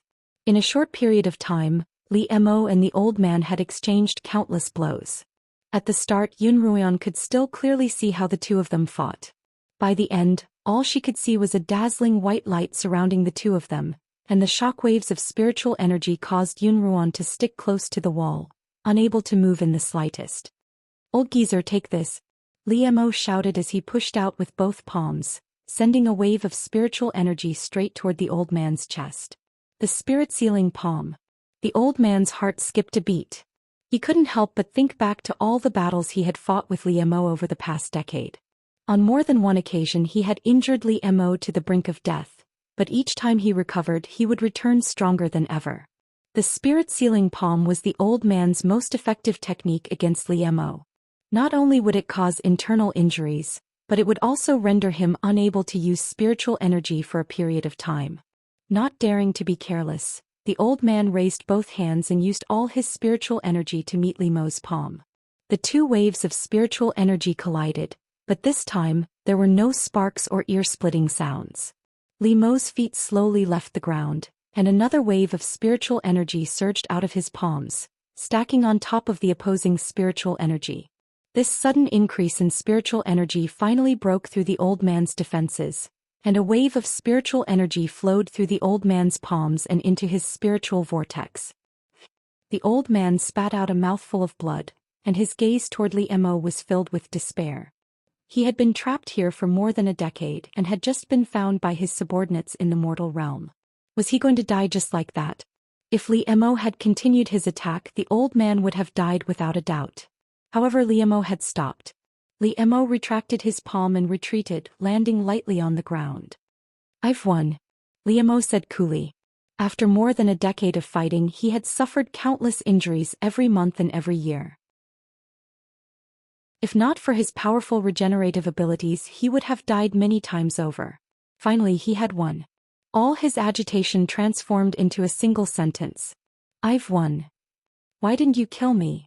The old man clutched his chest, blood dripping from the corner of his mouth. "Wouldn't it be too easy for you to kill me?" Li Mo's voice grew cold. "You killed my mother, kidnapped her, and destroyed my home. How can your old life be enough to compensate for that?" An icy blue light flashed across Li Mo's eyes. "But if you tell me where my mother is, I might end your pain and let you die a quick death. Dream on." The old man was stubborn. "They broke the rules and their deaths aren't worth pitying." "What rules?" Li Mo asked hurriedly. Over the past decade, no matter what Li Mo did, the old man had never said a word about his parents. This was the first time the old man had relented. No comment. However, old man Li Mo was as firm as an iron board. "You're no longer my match and I have plenty of time to wait for the day you speak." Li Mo knew that there was no point in forcing the old man. "You've been struck by the spirit sealing palm, and you won't be able to use spiritual energy for 3 months. I won't come looking for you during this time, so think about it carefully. Let's go." Li Mo extended a hand toward Yun Ruoyan. Yun Ruoyan took Li Mo's hand and left with him. As they turned a corner, she couldn't help but look at the old man. She didn't know if she was seeing things, but she actually saw a flash of icy blue light in the old man's eyes. Cough, cough, cough. As soon as they exited the cave, Li Mo clutched his chest and coughed incessantly. His spiritual vortex had also been shaken during the fight. Yun Ruoyan quickly fed him a spiritual pill and only then did he stop coughing. "How are you?" Yun Ruoyan asked when she saw Li Mo's pale face. "I'm fine. Unlike before, my injuries were the lightest." Li Mo smiled faintly. "Master should have received my letter by now. I've given them 3 months and I wonder what Dong Tia is going to do." After consuming the spiritual pill, Li Mo's complexion gradually returned to normal. "I'll have to go to the Yuelu villa tomorrow." "All right, I'll go with you." The next day, Yun Ruoyan had Li Luo send a letter to her husband, informing him that she had returned. Yun Maxiao also had Li Luo send a letter back, telling Yun Ruoyan not to return for the next few days. Yun Ruoyao's death had been too tragic, and Madame N, Yun Ruoyan's second wife, Madame N, had become somewhat deranged. In the evening, Yun Ruoyan disguised herself as a man and followed Li Mo into the Yuelu villa. Because of the commotion the two of them had caused, the security within the Yuelu villa was now several times tighter than before. However, to Li Mo and Yun Ruoyan, these guards were practically non-existent. Li Mo brought her from garden to garden, each one of which was a different playground for the two of them. Gambling, acrobatics, and combat techniques. Yun Ruoyan's horizons were truly broadened. "Are there any brothels here?" Yun Ruoyan asked casually. "Brothels?" Li Mo glanced at Yun Ruoyan. Why would you want to go there?" "Why would I?" Yun Ruoyan smiled. "I'm curious." Indeed, Yun Ruoyan was curious as to whether Li Mo had ever been to one of the brothels here. Li Mo watched as Yun Ruian fanned herself, dressed like a member of a wealthy family. There were no fake scars or veils on her face, and only 2 strands of hair casually dangled down her forehead. Because of her purposefully thickened eyebrows, her face appeared even more dashing. Walking beside Li Mo, even if Yun Ruian's aura was lacking, her appearance was definitely outstanding. Alright, let's go take a look. Li Mo strode in front of her. Hey, you're really going?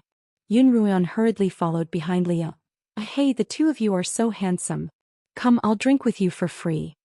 As soon as the 2 of them arrived at the entrance of the brothel, a scantily clad woman twisted her hips and pounced on Li. Hey, what are you doing?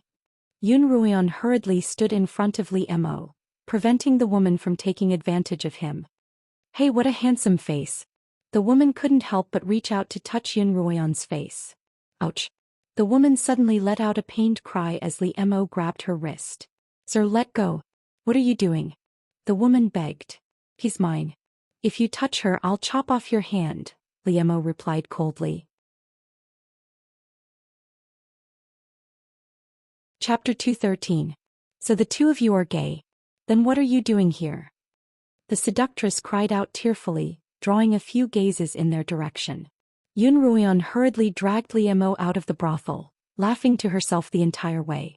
As the night grew darker, the Yuelu villa finally quieted down. Li Mo and Yun Ruian hid in a secluded area, and after sending off the last of the guests, the Yuelu villa finally quieted down. The 2 of them didn't have to wait for long before a carriage entered the villa. The Yuelu villa didn't allow carriages, so it was clear that the occupants of this carriage weren't ordinary. The 2 of them followed the carriage into a secluded but elegant courtyard. When the carriage stopped, 2 people alighted. Under the moonlight, Yun Ruian could see that they were a white-haired old man and a young man. The old man was none other than the head of the Yuelu villa, Dong Tiahe, and the young man was his grandson, the 4th prince, Li Qianyue. The 2 of them alighted from the carriage and entered the main residence.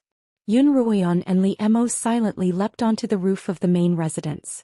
The Yuelu villa had been under constant surveillance by the slaughtering king's secret guards, and Li Mo had received news that Dong Tiahe had spent the past 2 days in the city trying to find a way to enter Kongming Academy.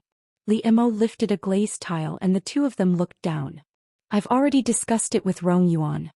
He'll bring you to the Kongming Peak under the guise of visiting his brother, and you'll disguise yourself as his study boy to sneak into the tower. The all-seeing mirror is at the top of the tower, and once you find it, follow my instructions, Dong Tiahe instructed Li Qianyue. Yes, grandfather, Li Qianyue replied respectfully. This is very important. Once it's done, you'll be able to establish a connection with the alternate dimension. I've told you since you were young that the Qinyuan continent is nothing compared to the alternate dimension. I want to see you enter the boundless universe and become a truly strong cultivator. Dong Tiahe's voice was filled with excitement. You understands. Go make some preparations and we'll set off tomorrow. Not long after Li Qianyue left, Dong Tiahe went to bed and Li Mo and Yun Ruian quietly left. Li Mo, are there really other realms other than the Qinyuan continent? Yun Ruian asked Li Mo. Of course. Li Mo replied, but this is a secret that only those who are related to Kongming Academy are allowed to know. Now that you're a member of Kongming Academy, I'll tell you about it. From Li Mo, Yun Ruian had learned that other than the Qinyuan continent, there were many other parallel dimensions, and that the Qinyuan continent was the most inconspicuous of them all. It was precisely because it was inconspicuous that it was content in a corner. Every 3 years, the gates to the alternate dimensions would open, and the students of Kongming Academy who were above 9th rank would be sent there to search for spiritual pills and medicines. There were a lot of saint-grade spirit grasses and spirit herbs in the alternate space, but only those with great strength could obtain them. Anyone who came out alive from the alternate space had become a powerhouse. However, those who survived were few and far between. To Yun Ruian's surprise, Li Mo told her that her father Yun Lan had once been to a different dimension, and that he was one of the few who had returned alive. Even the head of the Wang family as well as the elders of the Yun family had been baptized in that dimension. Have you been? Yun Ruian asked Li Mo. Li Mo shook his head. Master said that a 9th rank blade master would be no different from a commoner in the alternate dimension, and that he wouldn't have any advantages over me. At that time my chances of survival would be much higher, but without the help of a saint-grade spirit herb, it's too difficult to reach that realm. I've been stuck at peak 9th rank for 3 years now. I'll help you reach 9th rank as soon as possible, and then we'll go to the alternate dimension together, Liemo promised. All right. Liemo said that all he had to do was wait for Li Qianyue to report to the all-seeing mirror at Kongming Academy. Apart from visiting Lin Zainan and Zhuo Lin at the Lin Manor, Yun Ruoyan had been cultivating in the Slaughtering King's Manor. Yun Ruoyan hadn't broken through to peak 7th rank, but her Pillmaster cultivation had improved by leaps and bounds under Li Mo's tutelage, much to Lin Zainan's surprise. Liemo was a little puzzled. As a human furnace, Yun Ruoyan shouldn't have encountered any bottlenecks in her cultivation. It was likely that the poison she had ingested in her mother's womb had affected her constitution. 3 days later, Yun Maxiao had Li Luo bring news that Yun Ruoyao was dead, and that the Lin sisters and Zhui Yifeng had arrived at the capital. Liemo personally escorted Yun Ruoyan back to the Yun Manor. When Yun Lan learned from Liemo that Yun Ruoyan had become his disciple, he was naturally shocked. Fortunately, Liemo was known for his ability to do as he pleased, and his proposal hadn't been made public, so Yun Lan quickly accepted the reality after the initial shock. After Liemo left, Yun Lan asked Yun Ruoyan a few questions about Yun Ruoyao's situation during the trial, to which she answered truthfully. During the trial, Yun Ruoyan hadn't interacted much with Yun Ruoyao, and Yun Ruoyan's death had nothing to do with her. Naturally, Yun Ruoyan didn't feel the slightest bit guilty. Yun Ruoyao's death had dealt a heavy blow to Yun Lan, and he hadn't been able to rest well for the past few days. Yun Lan stared at Yun Ruoyan with bloodshot eyes for a long time. Just as Yun Ruoyan thought he was going to say something, Yun Lan told her to leave. Yun Ruoyan hadn't walked far when she saw Madame N being supported by Yi Qianying. Yun Ruoyan was just about to sneak into a side alley when she heard Yi Qianying's voice. Do you have a guilty conscience?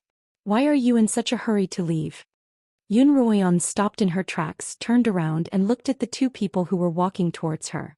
Madame Anne's face was haggard, but her eyes were filled with hatred as she stared at Yun Ruoyan. By her side, Yi Qianying had a sinister smile on her face. What do you mean? What do you mean? Yun Ruoyan countered. You killed Sister Ruoyao and now you don't even dare to see Mother. If that's not a guilty conscience, then what is it? Yi Qianying asked. Yi Qianying, you're getting better and better at spouting nonsense. Yun Ruoyan was amused by Yi Qianying's nonsense. Alright, I'll give you a chance to tell me how I killed Yun Ruoyao. Yun Ruoyan crossed her arms in front of her chest, ready to listen. You lured me and Sister Ruoyao into a horde of magical beasts, then watched coldly from the sidelines. Fortunately, young Master Pei arrived in time to save me. Sister Ruoyao, on the other hand, wasn't so lucky. She was surrounded by so many magical beasts and died so tragically. Yi Qianying had always been an expert at making up stories, and she was even more skilled at making up stories with emotion. As Yi Qianying spoke, she glanced sideways at Madame N, whose entire body was trembling with grief and indignation. As long as someone was willing to believe it, a lie could become the truth. Mother, you have to get justice for Sister Ruoyao, don't you? Yi Qianying added fuel to the fire. Yun Ruoyan, you killed my daughter. I'll make you pay for it with your life. Madame N finally exploded, pouncing at Yun Ruoyan. Her cultivation was low and she was no match for Yun Ruoyan. However, Yun Ruoyan couldn't use her spiritual energy to harm her, so she could only nimbly dodge Madame Anne's attacks. Madame N, however, wouldn't let Yun Ruoyan off the hook. She grabbed Yun Ruoyan's arm and began pestering her like a shrew. Yun Ruoyan grabbed Madame Anne's hand and twisted it hard, causing Madame N to cry out in pain. Help, help. The second miss is hitting the matriarch. The servants by Madame N and Yi Qianying's sides began to shout, and their voices quickly attracted the attention of many servants. Hurry up and report this to the master. What are you all standing around for? Yi Qianying couldn't join the crowd in watching the commotion. She shouted at the crowd before attacking Yun Ruoyan. Yun Ruoyan, how dare you hit your own mother? You're insane. Let go of Mother. Yi Qianying clawed at Yun Ruoyan. It looked like Yi Qianying was only trying to pull Yun Ruoyan away, but she had actually used spiritual energy to do so. Her claw seemed to be aimed at Yun Ruoyan's shoulder, but it suddenly changed direction and went for Yun Ruoyan's neck. Yun Ruoyan reacted quickly. She clenched 2 fingers together, and a speck of spiritual energy appeared on her fingertips. She then tapped Yi Qianying's palm. Ah! Yi Qianying felt a gust of air pass through her heart, causing her to scream and fall to the ground. Why did the second miss start fighting with the matriarch and cousin as soon as she returned? I heard that the first miss was killed in the imperial territory because of the second miss. The servants discussed the commotion as they watched their master. Stop. Just then Yunlan's voice came from afar. The servants quickly stepped aside as Yun Ruoyan strode over. Master.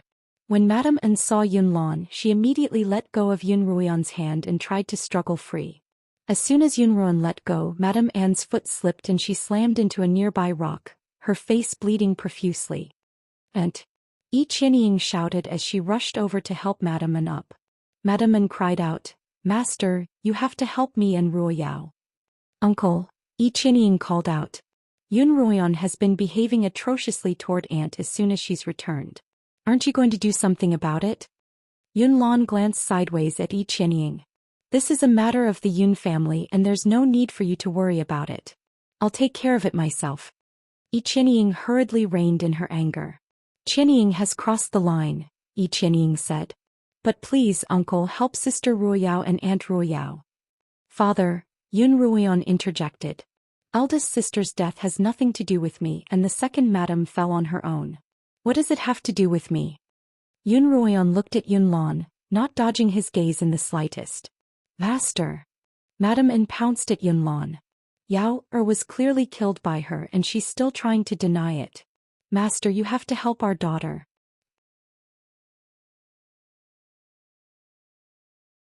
Chapter 214. Madame Anne's face was covered in blood and tears, and she looked particularly pitiful. Master, we've known each other for decades and you've doted on Yao since she was young. Are you really going to let her die like this and let me be bullied like this? Madame Anne's pitiful state didn't seem to affect Yunlan. He glanced at Madame An coolly, then ordered for her to be taken away and treated by a physician. After Miss Anne's death, Madame Anne's mind is in a mess, and her words can't be trusted, Yunlan declared loudly. If anyone dares to spread rumors, they'll be punished according to the house rules. The servants hurriedly nodded and dispersed. Yi Qianying was shocked by Yunlan's attitude toward Yun Ruoyan. The entire Yun family knew that Yunlan didn't like Yun Ruoyan, and even after Yun Ruoyan had changed, Yunlan's attitude toward her had only improved slightly. Yi Qianying had wanted to use Madame An to deal with Yun Ruoyan, but she hadn't expected Yunlan to be so protective of her. Yi Qianying had no choice but to leave with the crowd. Father, I'll be excusing myself as well, Yun Ruoyan announced. Yunlan looked at Yun Ruoyan, who hadn't shown the slightest hint of panic. Father, Master still has to train with me for the next 2 days. Can I go rest?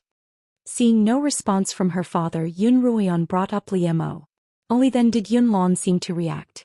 Rest for a while, then go visit your grandmother. Your sister's death has saddened her. Yun Ruoyan nodded and turned to leave. Yunlan stared at her back until she disappeared around the corner. Shilan and Xiao were naturally overjoyed to see Yun Ruoyan, but Yun Ruoyan found it strange that she hadn't seen her father for so long. Shilan excitedly told Yun Ruoyan, young Master Yun is now the capital's left general and he has to go to work early in the morning. He should be back soon though. As soon as Shilan finished speaking, Yun Moxiao stepped into the rippling waves courtyard. Clad in silver armor, Yun Moxiao was tall and handsome. He looked very handsome. Brother, you're so handsome. Yun Ruoyan couldn't help but compliment her. Yun Moxiao laughed heartily and patted Yun Ruoyan's shoulder, telling her that she'd lost weight again and that he'd have to give her some nourishment when they got back. Well, I told you to wait for my good news.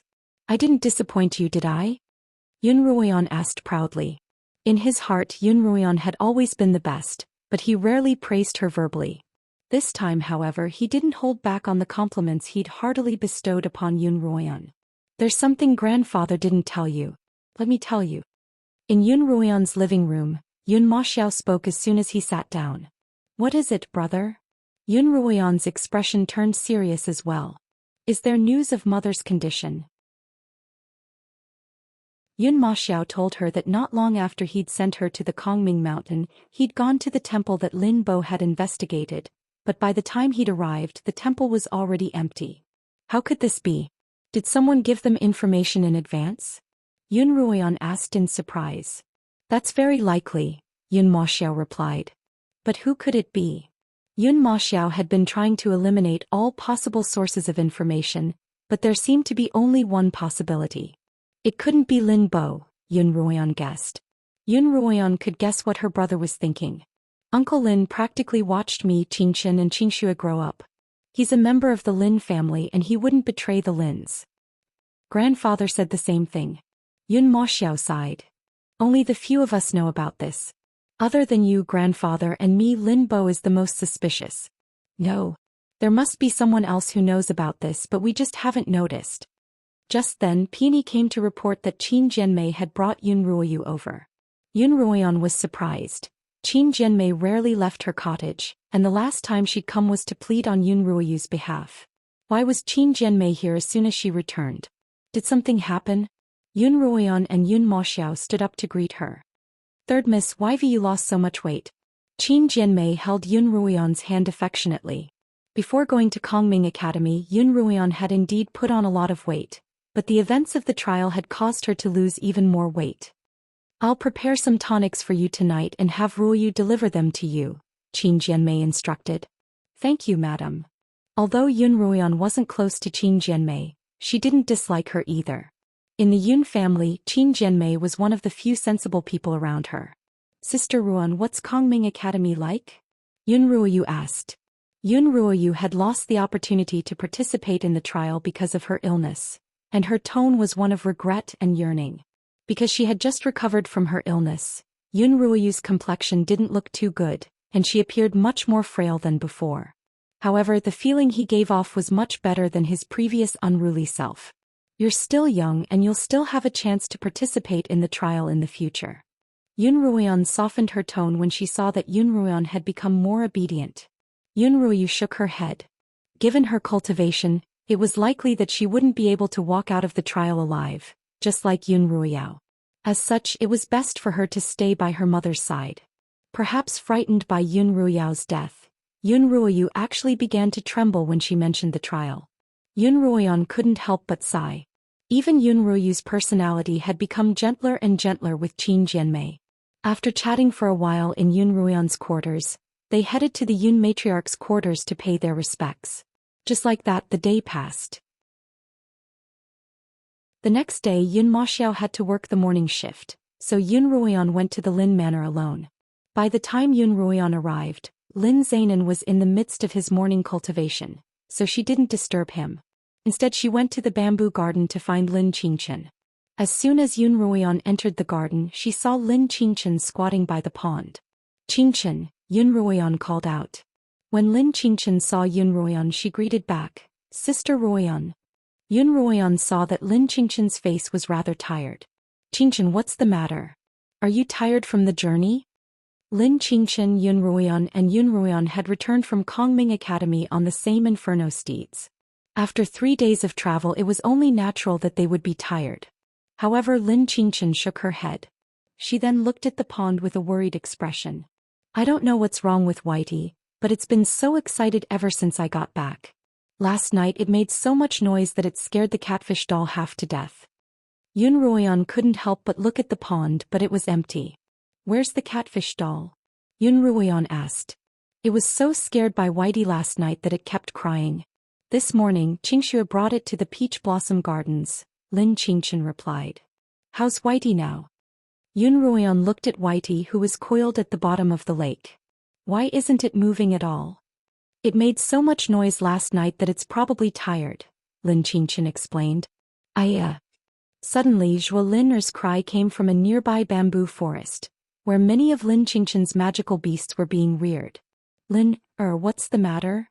Lin Qingchen stood up and ran toward the bamboo forest, and Yun Ruoyan followed closely behind. Before the two of them could reach her, Zhou Lin ran out of the bamboo forest, followed by a ferocious, fiery red bird-type magical beast that looked like a chicken. The beast followed Zhou Lin the entire way, flapping its heavy wings and leaping into the air. It then scratched Zhou Lin's hair with its claws. Yun Ruoyan picked up a stone from the ground and threw it at the chicken. With a squeak, the chicken fell to the ground. Where did this chicken come from? Yun Ruoyan asked. I saved it from a restaurant and I brought it back because I saw that it could understand humans. Zhuolin bent over, panting.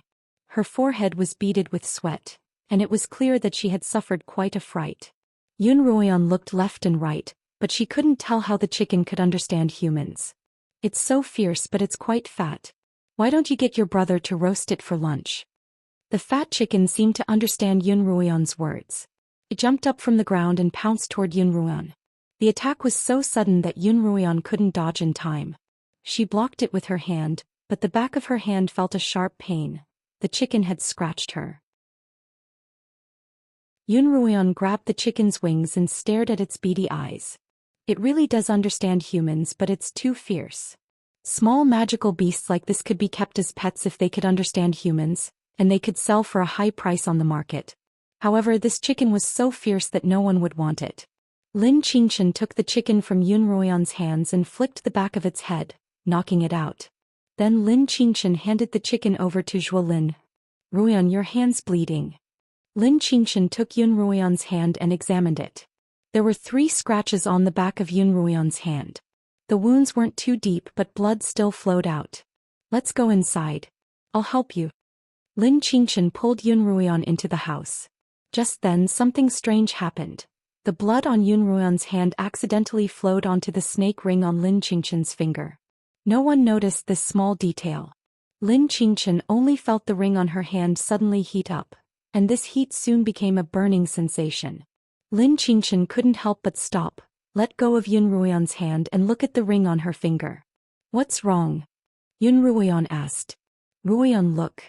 Lin Xianxia showed the ring to Yun Ruoyan.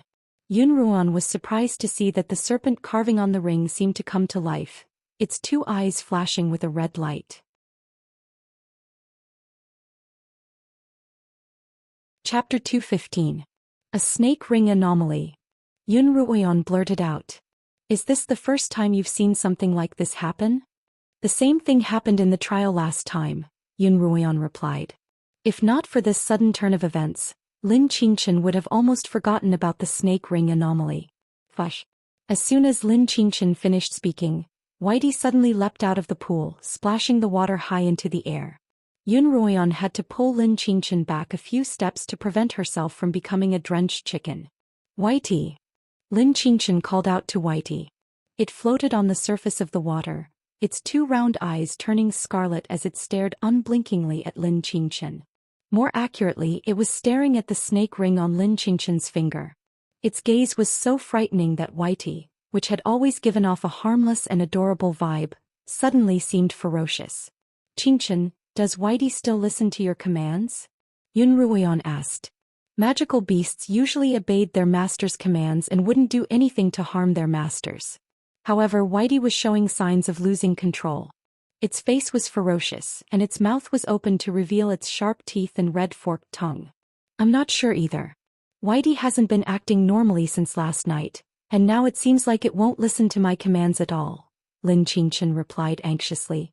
Try using the snake ring to control Whitey again, Yun Ruoyan instructed. Before Lin Xianxia had formed a blood contract with Whitey, she had always used the snake ring to control it. All right. Lin Xianxia pointed the ring at Whitey and injected a thread of mental energy into it. As soon as her psychic energy entered the ring, Lin Xianxia suddenly felt a wave of dizziness wash over her.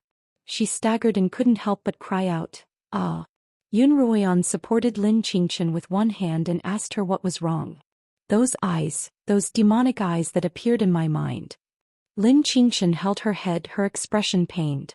Lin Xianxia held her head and said with a pained expression, it turned crimson, so red that it looked like blood was about to drip out. Sister-on, I'm so dizzy. As she spoke, Lin Xianxia's body softened. Seeing this, Yun Ruoyan immediately took the snake ring off Lin Xianxia's finger and put it on her own finger. The moment Yun Ruoyan put the ring on her finger, Whitey suddenly pounced at her with its mouth wide open. Lin Xianxia was now lying on the ground, completely powerless. Afraid of hurting her, Yun Ruoyan led Whitey elsewhere. When Zhuolin heard the commotion, she hurriedly ran out of the bamboo forest. As Zhuolin watched Whitey chase after Yun Ruoyan, she didn't know what was going on. Whitey had always been very obedient, so why did it suddenly go berserk? Lin, take Xianxia away. Yun Ruoyan called out to Zhou Lin. Only then did Zhou Lin react. She hurriedly ran over and helped Lin Xianxia into the house before running off to find someone to help. Yun Ruoyan hadn't expected Whitey to be so much more powerful than she'd imagined. It could spit out a stream of water from its mouth, shattering rocks wherever it hit. Whitey's lethality was immense, and she had to restrain it as soon as possible. After dodging a few times, Yun Ruoyan finally found an opening. She pointed the ring at Whitey and injected a bit of her mental energy into it. The moment Yun Ruoyan's mental energy entered the ring, a pair of crimson demonic eyes appeared in her mind. A violent wave of dizziness swept over her. She closed her eyes and used her mental energy to stare at the pair of scarlet eyes, trying her best to resist the dizziness. The crimson eyes actually dimmed under Yun Ruoyan's stare, and the dizziness quickly disappeared. When Yun Ruoyan opened her eyes again, they had turned a strange crimson color. When the crazed Whitey saw Yun Ruoyan's crimson eyes, its thick body actually trembled slightly. Yun Ruoyan's crimson eyes stared unblinkingly at Whitey. At the same time she walked toward it step by step. It was as if Yun Ruoyan had suddenly transformed into a completely different person, and her entire body exuded a strange aura. Whitey had already gotten out of the pool, but Yun Ruoyan was forcing it back into the pool. Kill it! Kill it! A low, strange voice echoed in Yun Ruoyan's mind, telling her to kill Whitey over and over again. Why? Yun Ruoyan asked the voice in her mind. Because the silver dragons and demonic dragons are natural enemies, so you have to kill it. What silver dragon? What demonic dragon? I don't understand what you're saying. You'll understand sooner or later. Now you have to kill it, kill it. That low, strange voice urged Yun Ruoyan over and over again like a curse. The dizziness that had disappeared earlier returned, tormenting Yun Ruoyan's willpower along with the voice. Oh, who are you? Why should I listen to you? Yun Ruoyan tried her best to resist the mysterious force's control, but her resistance grew weaker and weaker. Within the slaughtering king's manor, Su Bei was handing a letter to Li Mo. It was a letter from the first elder. The letter stated that Rong Tianling and Li Qianyue had arrived at Kongming Academy. Rong Tianling had left very quickly, but Li Qianyue had remained at Kongming Academy as a journeyman apothecary. Presumably the operation would begin very soon. Li Mo's reply was for the first elder to act according to plan. As soon as Su Bei left with the letter, Li Mo felt a sharp pain in his finger. The Qilin bracelet was sending a signal to Li Mo that Yun Ruoyan was in danger. Li Mo immediately flew toward Yun Ruoyan's manor. At this moment Yun Ruoyan's bloodshot eyes looked as if they were about to drip blood. Finally all resistance was broken.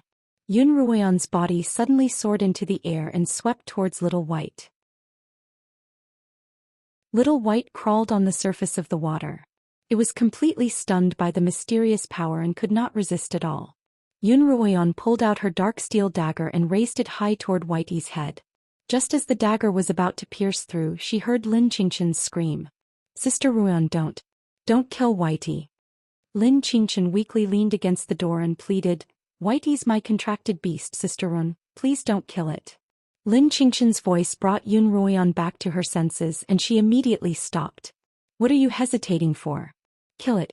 It's a member of the Silver Dragon clan, our natural enemy. Kill it now. That low, strange voice forced Yun Ruoyan over and over again. No, I can't. Whitey's Qianxian's contracted beast. I can't kill it, I can't.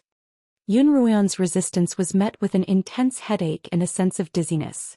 This dizziness caused Yun Ruoyan's vision to begin to blur. Countless pairs of crimson eyes appeared in the illusion, but these crimson eyes gave Yun Ruoyan a familiar feeling, as if she had seen them somewhere before.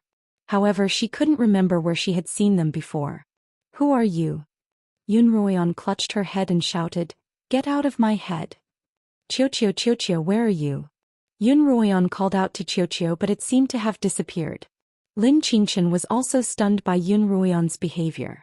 She had never seen Yun Ruoyan in such a frenzied state. She wanted to go over and help her, but she didn't have the strength to do so. Lin Qianxian was certain that this was all because of the snake ring on Yun Ruoyan's finger. Just then Zhou Lin rushed over with Zhou Yifeng and Lin Zainan.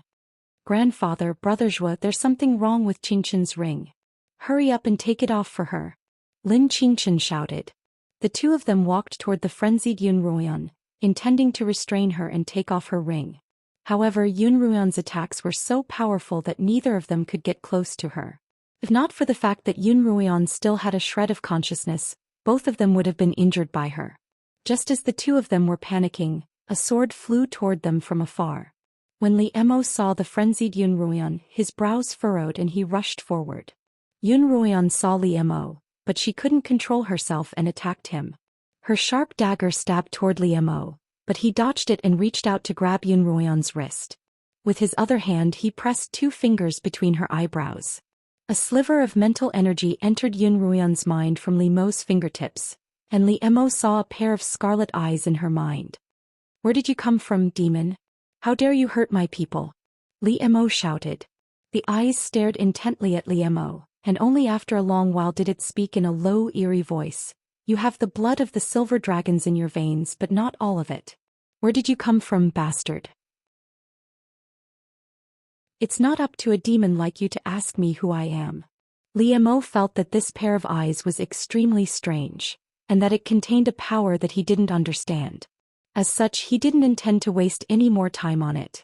Instead, he retracted his mental energy and pressed a finger against an acupoint on Yun Ruoyan's abdomen, temporarily sealing her spiritual energy. Yun Ruoyan's body went limp and she collapsed into Li Mo's embrace. Her eyes glazed over and she lost consciousness. Li Emo held Yun Ruoyan in his arms and summoned a sword under his feet. Where are you taking her? Zhou Yifeng frowned and yelled at Li Emo in displeasure. What does that have to do with you? Li Mo's cold gaze swept over Zhou Yifeng. Put her down. Zhou Yifeng was about to step forward, but Zhou Lin held him back. Li Emo turned to Lin Zainan. Master Lin, there's something wrong with Yenru's body. I'm going to take her back and examine her closely. Li Emo was only instructing, not asking. Lin Zainan had always known of Li Mo's relationship with Yun Ruoyan, and he naturally wouldn't stop him.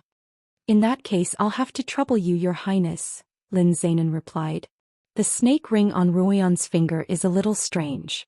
Please keep an eye on it, Your Highness. Li Emo nodded and left on his sword with Yun Ruoyan.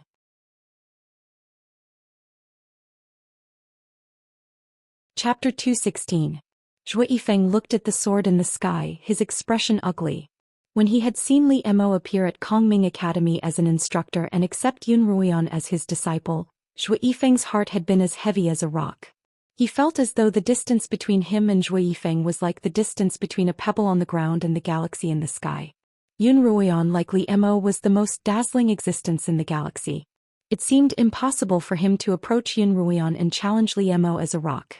The weight on Zhou Yifeng's heart grew heavier and heavier, almost to the point where he couldn't breathe. Brother. Zhou Lin sensed Zhou Yifeng's abnormality and tugged on his sleeve. Zhou Yifeng turned to look at his sister and forced a smile. Then his gaze turned to the horizon and his gaze became resolute. Li Emo, you'll regret not getting rid of me sooner. On the sword, Li Emo tried to remove the ring from Yun Ruoyan's finger, but it was as though the ring had grown from her finger. Every time Li Emo tried to remove the ring, Yun Ruoyan's face would contort in pain. Li Emo didn't dare to act rashly. Instead, he decided to bring Yun Ruoyan to the First Elder. Li Emo steered the sword toward Kongming Academy. Back in the tower, Li Emo placed Yun Ruoyan on a soft couch, and the First Elder walked up to check on her condition. Yun Ruoyan's eyes were tightly shut, her brows furrowed, and a faint black aura lingered around her face. Demonic energy has entered her body, the First Elder murmured. Where did she get the demonic energy from? It's this ring. Li Emo lifted Yun Ruoyan's right hand. That ring contains a sliver of the ring's owner's spiritual sense, and its aura is strange. Could it be a legendary demon?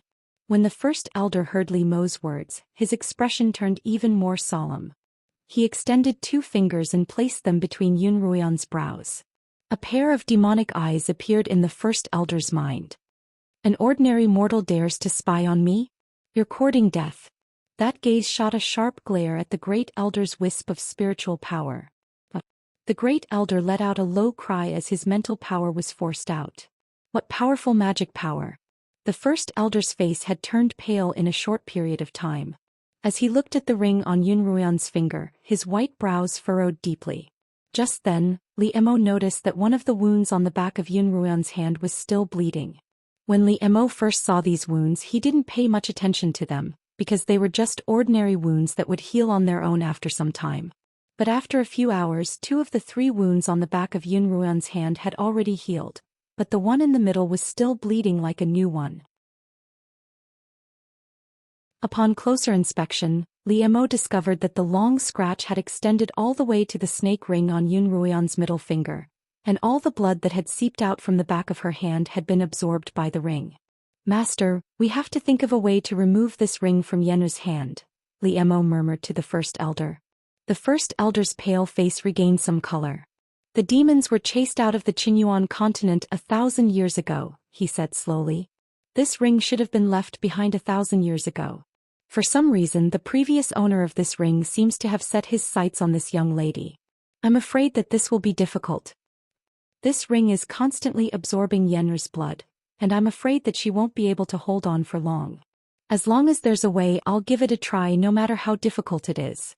There's an exorcism formation in Kongming Academy that's been passed down for 1,000 years, but I've never activated it, nor have I seen anyone else do so. If I were to activate it now, I'm afraid it'll be dangerous. Master, I want to use the exorcism array to exorcise Yenru's demon right now." The first elder stared at Li Emo for a long while, but seeing that he didn't seem to be swayed, he finally sighed. "Follow me." Li Emo carried Yun Ruoyan and followed the first elder to the lowest level of the tower.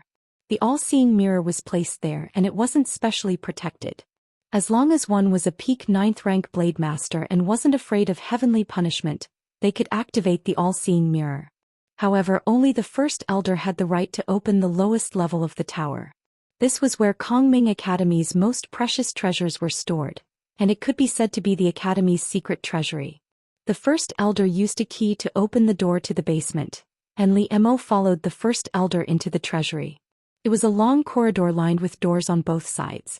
The first elder opened one of the doors and walked in, and Li Emo followed closely behind. As they walked in, Li Emo saw that they were in a small chamber. The walls and floor were all made of limestone, and a luminous pearl embedded in the wall illuminated the chamber. By the light of the pearl, Li Emo could see that the walls and floor of the chamber were all covered with complicated array inscriptions. These inscriptions were so profound that even Li Emo couldn't understand them. "This is the exorcism formation," the first elder began. "In order to activate the formation, a person with a large amount of spiritual energy has to inject it through the eye of the formation. Only when all of the inscriptions are covered with spiritual energy can the formation be activated. All you have to do is place the affected person in the center of the formation. The more spiritual energy you have, the more effective the formation will be, but if you don't have enough spiritual energy, you'll easily be devoured by the demonic energy," the first elder continued. "I've never seen anyone activate this formation before, so I don't know how much spiritual energy is required to activate it. Sinemo, don't overexert yourself and hurt yourself." "Master, I know what I'm doing." Li Emo gently placed Yun Ruoyan in the center of the formation, glanced at the wound on the back of her right hand, then turned to the first elder. "I'm going to begin." "All right, I'll protect you." The first elder walked out of the chamber. Li Emo walked up to the eye of the formation, placed both hands on it, and began to inject spiritual energy into it. As Li Mo's spiritual energy flowed into it, the formation, which had been silent for thousands of years, began to glow. The brighter and brighter light gathered at the center of the formation, enveloping Yun Ruoyan within. In the darkness, Yun Ruoyan seemed to hear Li Emo calling out to her. When she opened her eyes, she saw a pair of crimson eyes staring back at her. "Remember, you and I are the same kind of person and we'll meet again sooner or later." The crimson eyes finally closed. "Yen-er, wake up, Yen-er." Li Mo's voice grew clearer and clearer, and Yun Ruoyan finally opened her eyes. Li Mo's somewhat pale face entered Yun Ruoyan's vision. "Li Mo, where are we?" Yun Ruoyan looked around. "This is a demon exorcism formation." "Yen-er, you're fine now." When Li Emo saw that the scratches on the back of Yun Ruoyan's hand had all healed, his pale face relaxed. "But it hurts." Yun Ruoyan cried out, her gaze landing on her finger. Li Emo frowned. Just as he was about to remove the ring from Yun Ruoyan's hand, he found that the ring seemed to be attached to her hand and he couldn't remove it. After realizing this problem, the relaxed expression on his face was quickly replaced by a solemn expression. First Elder, what's going on? Why can't the ring be removed even after the exorcism was successful? Li Mo brought Yun Ruoyan back to the second floor of the tower. The First Elder's white brows were tightly furrowed, clearly unsure of the reason for this problem. The Qinyuan continent hasn't had anything to do with demons in the last 1,000 years, and humans know very little about them. Qiu. Yun Ruoyan sat down on a soft couch and tried to call out to Qiu. Just as she was trying to figure out why she had completely lost contact with Qiu when the demonic energy had invaded her body, Yun Ruoyan suddenly stopped. Mistress. After calling out a few times, Qiu finally responded. After a series of simple questioning, Yun Ruoyan found out that when the demonic energy had invaded her body, the pocket dimension of the silver bracelet had also been filled with a strange fog, which had cut off Qiu's connection with her. Qiu also told Yun Ruoyan that the reason why the ring couldn't be removed was because it had drunk her blood. However, when Yun Ruoyan asked Qiu how to remove the ring, Qiu didn't know either. There's one person who might know. Li Mo suddenly thought of someone. That old fellow must know. Li Mo had wanted to bring Yun Ruoyan to the Minghuang mountain immediately, but activating the exorcism array had consumed too much of his spiritual energy, and Yun Ruoyan's body was a little weak. There was also a tall tower in the northern college of Kongming Academy, but it was relatively low in elevation. The second elder brought Rong Tianling and Rong Tianhai to a room within the tower, where a woman lay on a wooden couch. This woman was none other than Rong Yueshan. Shan, my child, wake up. Rong Tianling called out to the unconscious Rong Yueshan. Rong Yueshan slowly opened her eyes. The moment she saw Rong Tianling, her eyes were filled with fear. Father. I'm useless. I couldn't kill him. Kill Yun Ruoyan. Don't say any more, my good child. Your safety is more important than anything else. Seeing that Rong Tianling was acting like a loving father, Rong Yueshan relaxed a little. Shan, rest well. When you're better, I'll come visit you again. Rong Tianling tucked Rong Yueshan in with a blanket, then followed the second elder out of the room. Thank you, second elder, for saving my daughter. Rong Tianling bowed deeply to the second elder. Yes. The second elder clasped his hands behind his back and nodded slightly, his expression as serious as ever. This is a high-grade pill. Rong Tianling took out a jade bottle from his robes and handed it to the second elder. I came here in a hurry, so I didn't bring anything valuable with me. This jade bottle was a simple gift to thank the second elder for saving his daughter. I'll be sure to reward you handsomely in the future. However, the second elder didn't extend his hand. Instead, he looked at the bottle with a much gentler gaze. After stroking his beard for a moment, the second elder continued, Your daughter is quite talented and I'm interested in taking her as my disciple. What do you think, uncle?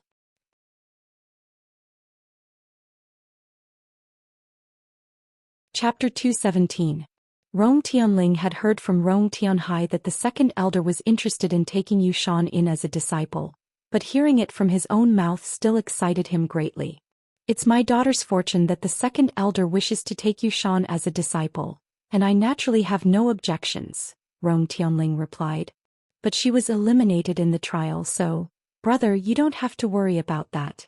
Master must have a plan in mind, Rong Tianhai replied. Rong Tianhai had initially been quite surprised by the second elder's desire to take Yu Shan in as a disciple. That way his niece would become his junior sister. However, to be able to become the second elder's disciple despite having been eliminated was indeed a great blessing. How could the Rong family refuse? Rong Tianhai and Rong Tianling emerged from the northern tower. Rong Tianling bade Rong Tianhai farewell, and Rong Tianhai personally escorted him down Kongming Peak. Li Qianyue, who had disguised himself as his attendant, went to the crown prince's residence. Fourth brother, you're really a rare guest.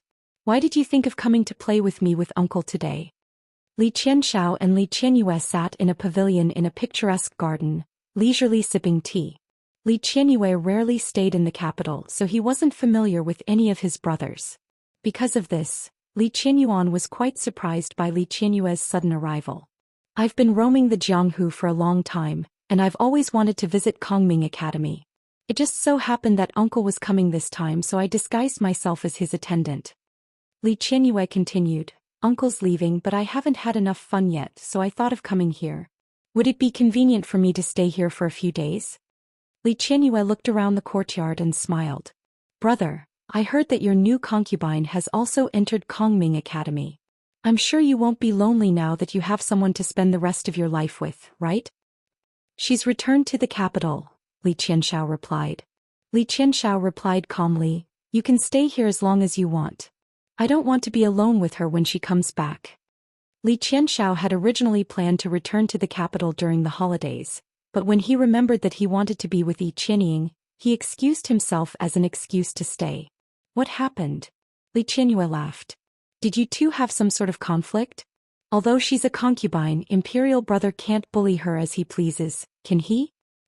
As long as she doesn't provoke me, I naturally won't bully her. At most she'll just be a decoration, Li Qianxiao replied nonchalantly. In the evening, at Li Qianyue's request, Li Qianxiao took him on a tour around Kongming Academy. Because it was a holiday, there were not many people in the academy. The two of them strolled leisurely along the road. Li Qianyue looked in the direction of the bell and asked, Brother, what kind of place is that pagoda? That's the Southern College's tower where the first elder cultivates, Li Qianxiao replied. I'm currently cultivating in the Southern College. If there's a chance, I'll take you there. Why do we have to wait for an opportunity? Can't we go now? Li Qianyue asked. Everyone's on vacation, so there's no one in the Southern College. The gates are locked, Li Qianxiao replied. Oh, so that's how it is. Li Qianyue looked in the direction of the tower and nodded thoughtfully. That night, Yun Ruian and Li Mo were cultivating in the tower when the first elder walked in with Shui Yun in tow. When they heard the footsteps, the two of them opened their eyes. Senior Shui Yun. Yun Ruian blurted out when she saw Shui Yun behind the first elder. Shui Yun smiled at Yun Ruian, then bowed to Li Mo. Shui Yun pays her respects to the slaughtering king. Yun Ruian knew that Shui Yun was Li Mo's subordinate, but she hadn't expected her to be one of the slaughtering king's servants. Shui Yun reported to Li Mo that Li Qianyue had taken up residence in Li Qianxiao's residence, and that he would soon attempt to enter the northern tower. After reporting the situation to Li Mo, Shui Yun smiled at Yun Ruian. Miss Yun, I'm a secret guard of the slaughtering king's manor. I've seen you before, but I'm in the dark and you're out in the open. I see. No wonder I felt a sense of familiarity when I first saw you. Yun Ruian smiled. Li Mo turned to Shui Yun. Pay close attention to Li Qianyue, and report to the first elder immediately if there's anything out of the ordinary. Yes, mistress. Shui Yun left. Sunemo, what do you plan to do next? The first elder asked. Li Mo sat cross-legged on his couch and glanced at Yun Ruian, whose face was still a little pale. At first I wanted them to use the all-seeing mirror to contact the other realm as soon as possible so as to lure out the mastermind. But as long as Yen'er's demonic ring remains, I'll have to trouble you to keep a close eye on the mirror and prevent Li Qianyue from succeeding. That's fine, the first elder replied. Activating the exorcism array will take quite a toll on you as well, so you'll have to focus on recuperating as well. Yes, mistress, Li Mo replied. After the first elder left, Yun Ruian sat down by Li Mo's side and rested her head on his shoulder. Li Mo had always enjoyed Yun Ruian's closeness. What's the matter, Yen'er? Li Mo tilted his head and touched Yun Ruian's forehead with his lips. Yun Ruian couldn't help but think back to when the demonic energy had invaded her body. You and I are of the same kind. You're the only descendant of the demonic dragon clan left on the Qinyuan continent, so it's your responsibility to revive the clan. The demonic eye's voice was strange and desolate. At the time, Yun Ruian's mind had been extremely weak, and she could only listen to the demonic eye's voice. She had never heard of the demonic dragon clan before. Why would the demonic eye claim that she was a descendant of the demonic dragon clan? She was clearly the daughter of the Yun family's wife-born daughter. Was the demonic eye simply spouting nonsense? Or did the Yun family have some sort of secret that the world didn't know about? Yen'er. Seeing Yun Ruian's lifeless eyes, Li Mo placed a hand on her shoulder and forced her to look at him. Yen'er, look at me. What's wrong? Li Mo took off Yun Ruian's veil. Beneath it, Yun Ruoyan's face was flawless and she didn't have a fake birthmark. Li Mo cupped Yun Ruoyan's face in his hands. Yun Ruoyan came back to her senses, but she still looked at Li Mo in a daze. After a long pause she asked, Li Mo, do you know of the Dragon Clan? The Dragon Clan? Li Mo frowned. Why are you suddenly asking about it? Yun Ruoyan was just about to tell Li Mo what the demonic eye had said when Xiao stopped her. Mistress, this matter is of great importance. Before we know what's going on, it's best not to tell anyone about it. At the time, the pocket dimension in the bracelet had been sealed off by demonic energy, and Xiao hadn't heard what the demonic eye had said to Yun Ruoyan. However, Yun Ruoyan had asked Xiao about the matter as soon as she had woken up. Xiao clearly knew a little about the Dragon Clan, but couldn't tell Yun Ruoyan everything because of the restrictions placed on it. Yun Ruoyan would naturally learn about it when the time came. Yun Ruoyan knew that by the time the opportunity presented itself, many things would no longer be within her control. In her past life she had endured and waited. By the time she knew everything it would be too late. As a result, Yun Ruoyan didn't intend to listen to Xiao and wait for the right opportunity. She wanted to use her own methods to solve her own mysteries.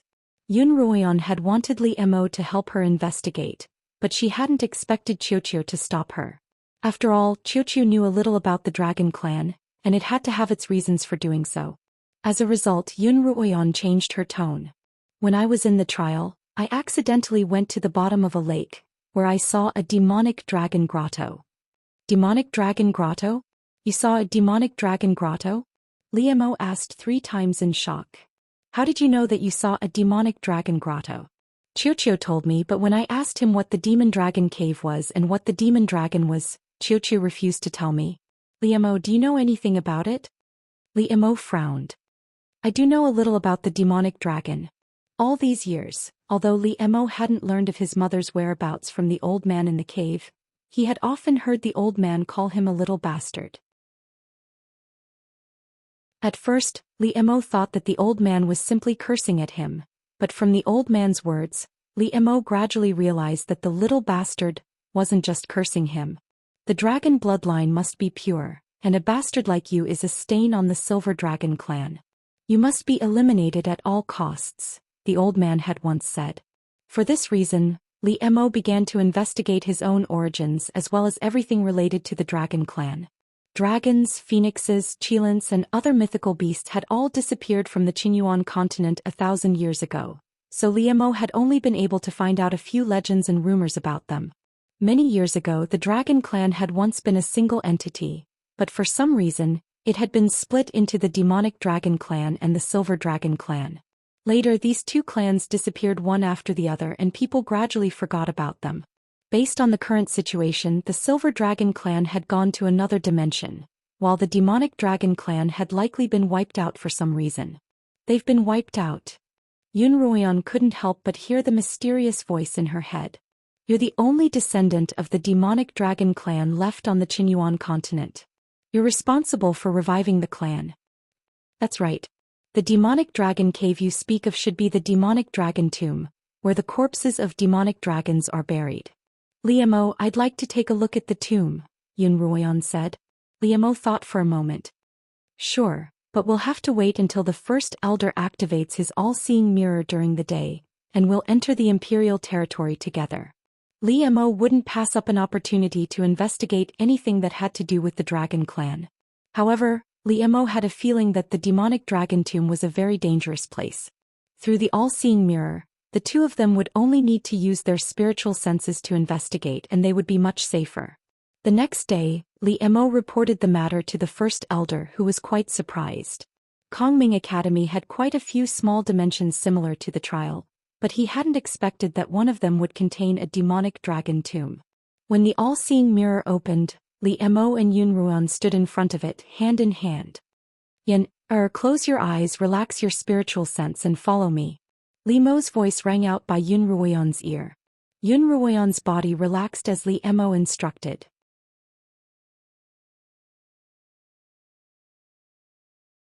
Chapter 218. Yun Ruoyan's consciousness followed Li Mo out of her body. The all-seeing mirror had already been opened by the first elder, and Yun Ruoyan was led into the trial. Yun Ruoyan followed the path she had taken the last time, all the way to the lake in the middle of the oasis. It's at the bottom of this lake. Yun Ruoyan pointed at the surface of the lake, and the two of them sent their consciousnesses into it.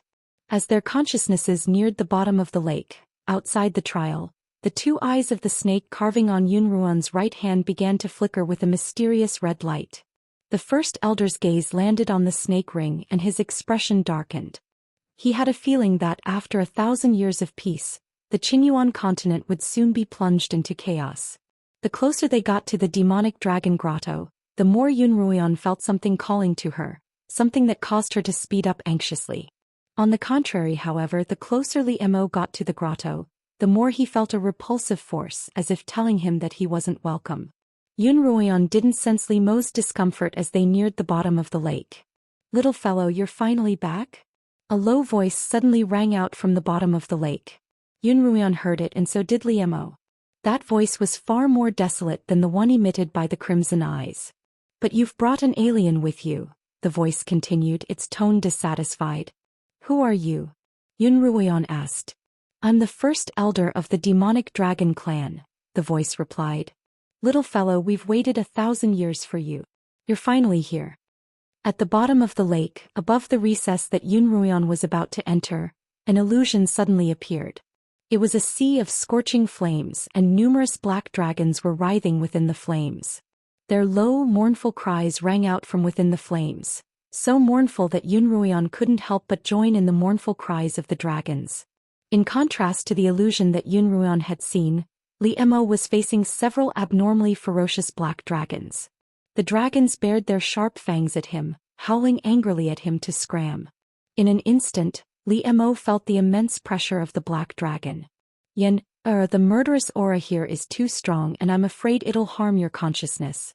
We can't stay here for long." Li Mo turned to Yun Ruoyan anxiously. However, Yun Ruoyan didn't seem to hear Li Mo's voice. She stared blankly at the illusion below. Seeing that Yun Ruoyan was acting strangely, Li Mo was just about to take her away when a black dragon roared and pounced at him. Accompanying the dragon's claw was a pressure that Li Mo had never felt before. Li Mo's divine sense was instantly shaken and dissipated in the lake. As soon as Li Mo opened his eyes, he spat out a mouthful of blood. "Cinema, what happened?" the first elder asked anxiously. Based on Li Mo's cultivation, even if he had been subjected to heavenly punishment, he wouldn't have spat out such a large mouthful of blood. What a powerful killing intent. Li Mo struggled to regain his composure as he looked at the first elder. "There's a demonic dragon tomb beneath the lake." Li Mo looked worriedly at Yun Ruoyan by his side. Her eyes were still tightly shut and her face was expressionless. "The killing intent in that tomb is very repulsive to me, but it's very attractive to Yen." Li Mo reached out to wake Yun Ruoyan up, but the first elder hurriedly stopped him. "Wait. Her divine sense is trapped, and I'm afraid it'll harm her if we force it back. Moreover, according to what you've said, Yun Ruoyan shouldn't be harmed. Let's see what they're up to first." Within the demonic dragon tomb, the demonic dragon's desolate voice continued. 8,000 years ago, the demonic dragon clan suffered a great calamity. Everyone in the clan died, leaving behind only a single bloodline.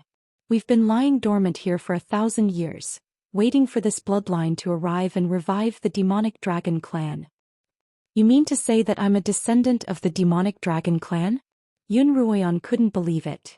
"You must be mistaken. I'm a member of the Yun family, and the blood of the Yun family flows through my veins. I can't possibly be related to the demonic dragon clan." "Child, you must believe me," the desolate voice continued. "The dragon ring recognizes its owner, and there's no mistaking it. You're a descendant of the demonic dragon clan. You're responsible for reviving the dragon clan. Without any proof, I can't believe your one-sided story." Yun Ruoyan really couldn't accept this new identity. "Since you say that the ring on my finger belongs to you, please take it back." The demonic dragon continued to roil in the sea of flames, but it didn't respond. Just as Yun Ruoyan was about to lose her patience, the demonic dragon finally spoke again. "I can temporarily take back the dragon ring, and I won't force you to accept your identity right now. But if you don't believe me, you can investigate the matter yourself. There will always be some clues that can prove your identity. When you've confirmed your identity, come back to me. Before confirming your identity, you must keep it a secret, lest you bring disaster upon yourself. And that kid beside you just now, stay away from him. I can sense the foreign bloodline in his veins, and those who aren't of our clan are bound to have a different heart. Remember. Yun Ruoyan slowly opened her eyes, and Li Mo's concerned face appeared in front of her. Are you all right? Li Mo frowned, his worry clear in his eyes. I'm fine. Yun Ruoyan shook her head. Her gaze landed on her right hand, where the ring had disappeared without her realizing it. Just before you woke up, the ring suddenly disappeared, Li Mo began. What did you see in the demonic dragon's grotto? Yun Ruoyan looked at Li Mo and opened her mouth to tell him everything, but the demonic dragon's voice suddenly rang out by her ear. You mustn't reveal your identity or you'll be killed. Those who aren't of our clan are bound to have a different heart. Remember this. After thinking for a while, she changed her words and said, the One Ring was taken away. They asked me where I got the One Ring. I told them the truth, that I got it from the royal territory, and they let me go. Is that all? The great elder asked in confusion. He clearly didn't believe it. Yes, that's all. Yun Ruoyan leaned weakly against Li Mo's shoulder. Li Mo caressed Yun Ruoyan's cheek, his heart aching for her. It's fine now. All that matters is that the ring is gone. Master, if that's the case, I'll take Yen to rest. Before the first elder could respond, Li Mo carried Yun Ruoyan and left. As the first elder watched Li Mo's back, an almost imperceptible glint flashed across his eyes. Li Mo gently placed Yun Ruoyan on a wooden bed behind the curtains and covered her with a blanket. Li Mo, don't go. Yun Ruoyan grabbed his hand. Sleep, I won't leave. Li Mo patted Yun Ruoyan's shoulder and lay down by her side. Only then did Yun Ruoyan close her eyes and she quickly fell asleep. Yen. A voice called out to her in her dreams. That voice was very familiar. It was her mother. Mother, where are you? Yun Ruoyan chased after the voice until she reached a garden filled with peach blossoms. Come here, come to mother. Lin Yueme's voice grew closer and closer, and Yun Ruoyan ran in the direction of the voice.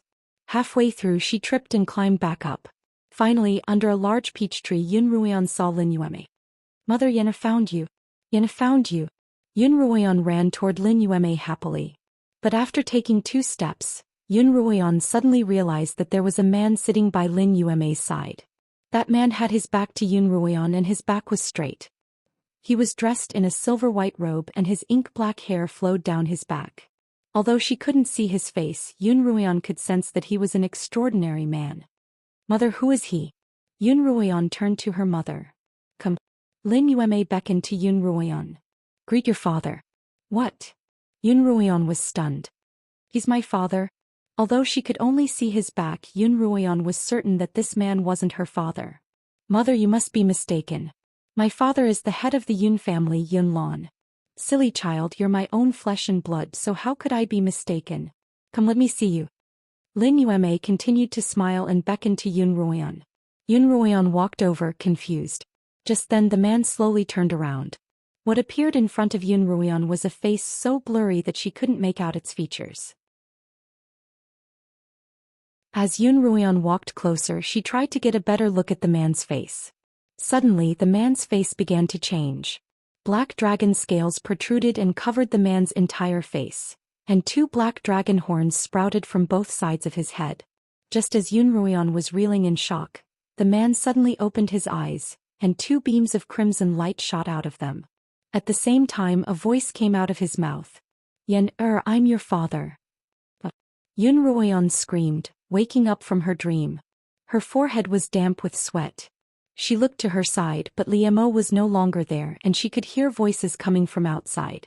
Yun Ruoyan calmed her wildly beating heart and got off the bed. Your Highness, Madam wants me to ask you when we're going to act.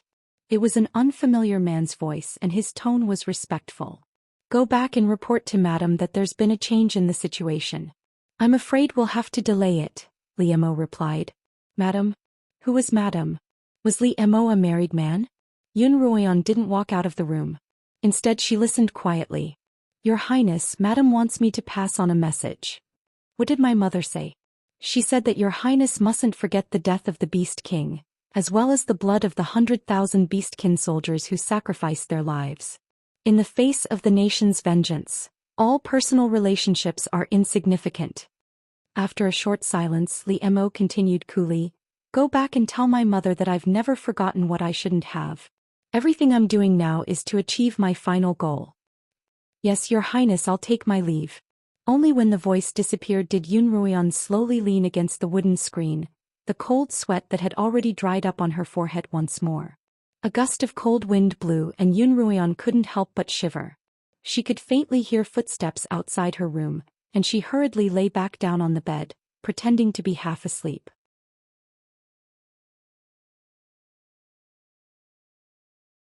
Chapter 219. Seeing that Yun Ruian still hadn't woken up, Li Mo sat down by her side and tucked her exposed arm under the blanket. Yun Ruian slowly opened her eyes and looked at Li Mo with a confused gaze. "You're awake. Are you hungry? Why are you looking at me like that?" Yun Ruian rubbed her eyes and her vision cleared up. Propping herself up, she sat up. "I had a dream, and when I woke up I thought I heard you talking to someone and calling for your mother." Yun Ruian frowned and put on a confused expression. "Did I sleep too much? Is it morning already?" "You must be in a daze," Li Mo smiled. "Do you know how long you've slept?" "How long?" Yun Ruian frowned at Li Mo. "You slept for 5 days and 5 nights, Li Mo replied. "The first elder said that you used up too much of your energy and that's why you fell into a deep slumber. How are you feeling now?" "I slept for 5 days and 5 nights. Yun Ruian felt as though she had just had a dream, and that she hadn't slept that long. "I have to go back and tell grandfather and the others. They must be very worried about me." Yun Ruian got off the bed. Seeing her anxiety, Li Mo pulled her back. "I've already sent word to the Lins and the Yuns, telling them that I've brought you back to Kongming Academy. You should rest here for a few more days. Although you're my student, you'll still have to report to the academy." Yun Ruian sat back down on the bed. Li Mo went outside and brought in a bowl of porridge. "An outer disciple just delivered this lotus porridge. Have some." Li Mo blew on the porridge before feeding it to Yun Ruian, who obediently drank a few mouthfuls. "I had a very strange dream." "What dream?" Li Mo brought the porridge to Yun Ruian's lips once more, but she shook her head. "I dreamed of my mother and she brought me to see a very strange person." "Strange?" "Yes, a person with no facial features." Yun Ruian's frown deepened and her expression became pained. "It's just a dream. Don't worry too much about it." Li Mo smoothed Yun Ruian's brows. "Li Mo, you told me that your mother was kidnapped by your enemies when you were very young. Do you still remember what she looked like?" "Yes, it was beautiful." Li Mo's face lit up with yearning. "More beautiful than the mountains, the sun and the moon." Yun Ruian lowered her head and her voice grew softer. "You must look like your mother. Do you miss her?" "Yes. No matter what price I have to pay, I'll definitely save my mother from her enemies." Yun Ruian rested her chin on her knees and hugged her thighs. Li Mo was familiar with this posture of hers. When she felt insecure, she would adopt this posture to protect herself. "Yen." Li Mo reached out and pulled her into his embrace. "That's just a dream. Don't think about it anymore." Li Mo thought that Yun Ruian was in a bad mood because of her dream, but he didn't know what she was really thinking. "I'm tired and I'd like to lie down a little longer." Yun Ruian lay down. "I'll be cultivating outside. Call me if you need anything." Li Mo patted Yun Ruian's shoulder, then stood up and walked out of the room. Yun Ruian rested in the tower for another day. The first elder came to see her and said that she was fine. Yun Ruian requested to return to her own room. Starting tomorrow, the new students would be arriving one by one, and it wouldn't be convenient for her to stay here. Li Mo sent her back to her cottage by the cliff. "Make sure to rest well before the start of the new semester. You can stop cultivating for a while," Li Mo instructed. "You're already a peak 7th rank blade master and you're one of the stronger ones among the new students. Once you've recovered, I'll teach you some new techniques." "All right." Yun Ruian nodded. "I'll have to leave for a few days though." "All right," Yun Ruian replied. Li Mo was worried that Yun Ruian was so energetic.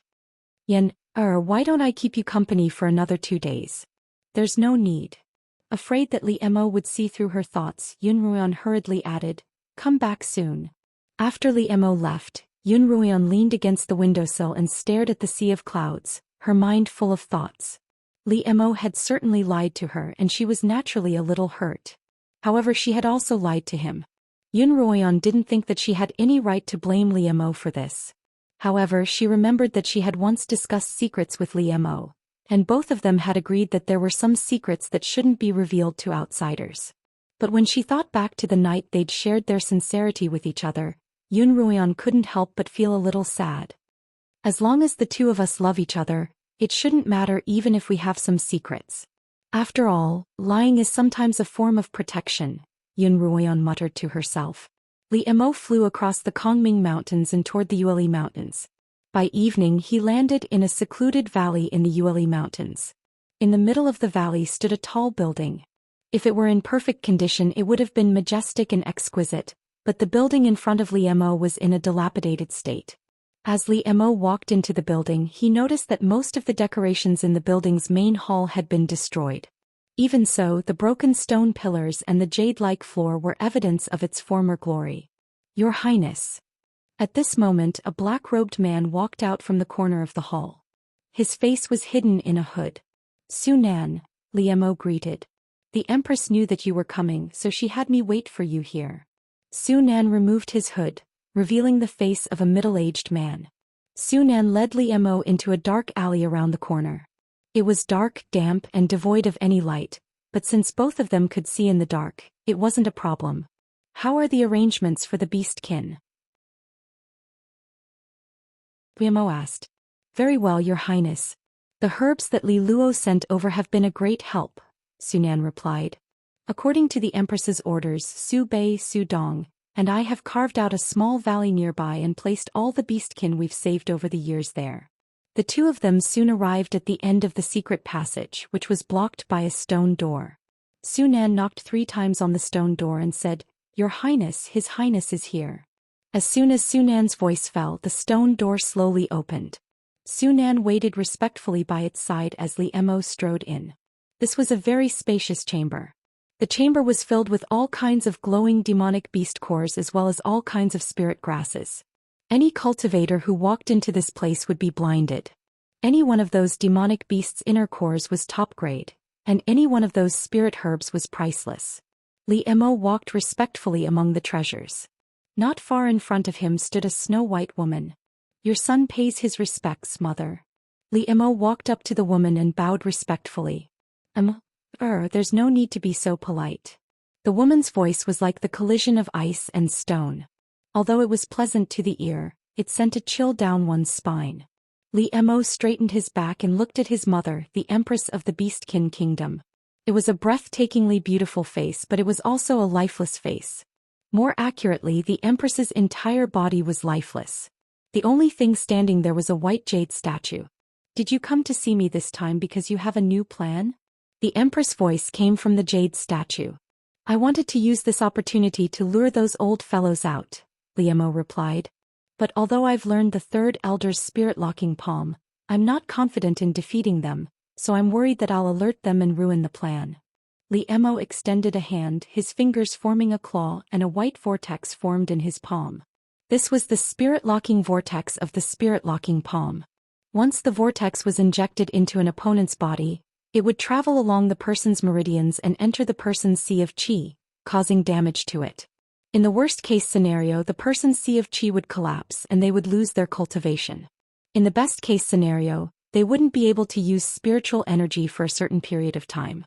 The spirit-locking palm is indeed powerful, but your cultivation isn't yet at the level of a sword saint, so you won't be able to unleash its full potential. The elders of the Silver Dragon clan are all at the level of a third-rank sword saint. You're definitely no match for them. The Empress's voice grew stern, clearly dissatisfied with Li Mo's impulsive behavior. I'm being too impatient, Li Mo replied. It's just that your consciousness is growing weaker and weaker and I want to reclaim your body as soon as possible. The jade statue sighed and the Empress's thoughts drifted back to more than 10 years ago. Those memories seemed as distant as a lifetime ago, but also as if they'd happened only yesterday. The Empress's name was Xue Tong, a holy maiden of the Silver Dragon clan. Many years ago she'd stumbled upon the Qinyuan continent and met the Beast King, Sun Tianli. The two of them fell in love, but the Silver Dragon clan valued the purity of their bloodline and forbade marriage between members of their clan and outsiders. As a result, the two of them were hunted down and hunted down. Even after the two of them went into seclusion in the mountains, they still weren't able to escape the pursuit of the Silver Dragon clan's elders. Sun Tianli battled the fourth elder and in the end perished along with the third elder. After Xue Tong was injured, her primordial spirit left her body and hid in the jade statue that Sun Tianli had carved for her, but her body was taken away by the elders. I've already been trapped here for more than 10 years. With the nourishment of these spiritual herbs, I should be able to hold on for another 10 years, the Empress said. You have to be careful at every step. Don't be rash and put yourself in danger. I understand. Li Mo hesitated for a moment, then said, I discovered a demonic dragon tomb in the trial grounds of Kongming Academy. A demonic dragon tomb? Empress Xue Tong was shocked. The demonic dragons were exterminated by the combined efforts of the humans and the silver dragons 1,000 years ago. I've read in ancient records that their corpses were all incinerated, but I didn't expect to find a tomb on the Qinyuan continent.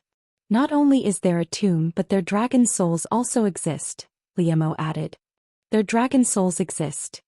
Empress Xue Tong was even more shocked. Is there anyone else who knows about this?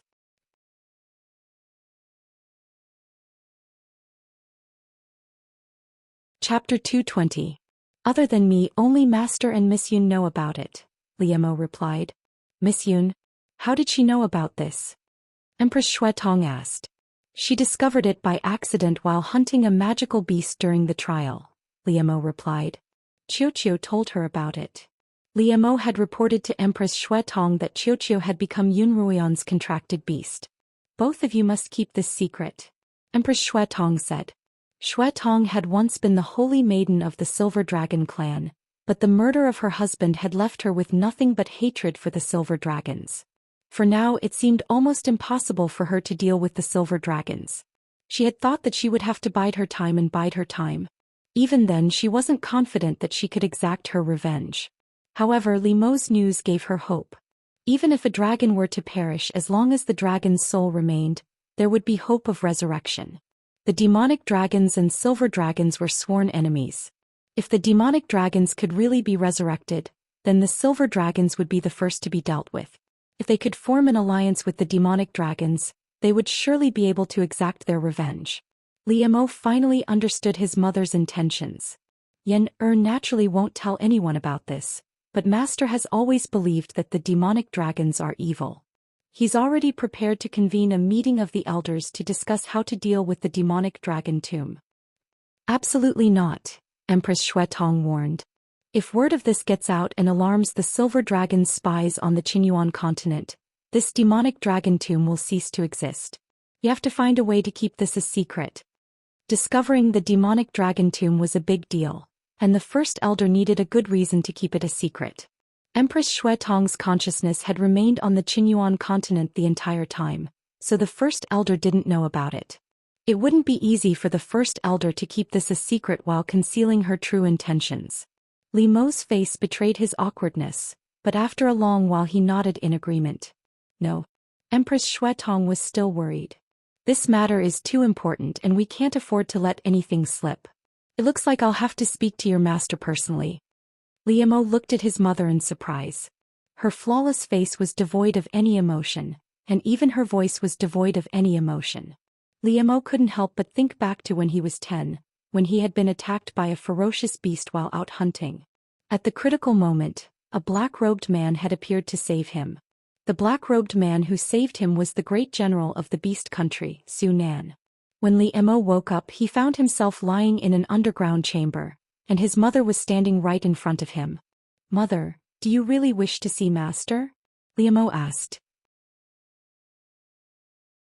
All these years, Empress Xue Tong had insisted that Li Mo hide the fact that she had left a trace of her spiritual sense in the abyssal lake from the first elder. Now that she suddenly requested to see the first elder, Li Mo couldn't help but be surprised.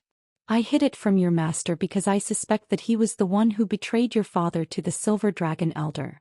Empress Xue Tong said, But in the past 10 years, I haven't found any trace of his betrayal. In addition, he has done his best for you all these years, so I have no choice but to trust him." There was a faint sigh in Empress Shuetong's cold voice. "After so many years, it's time for me to meet him." "All right, I'll inform Master," Liemo said.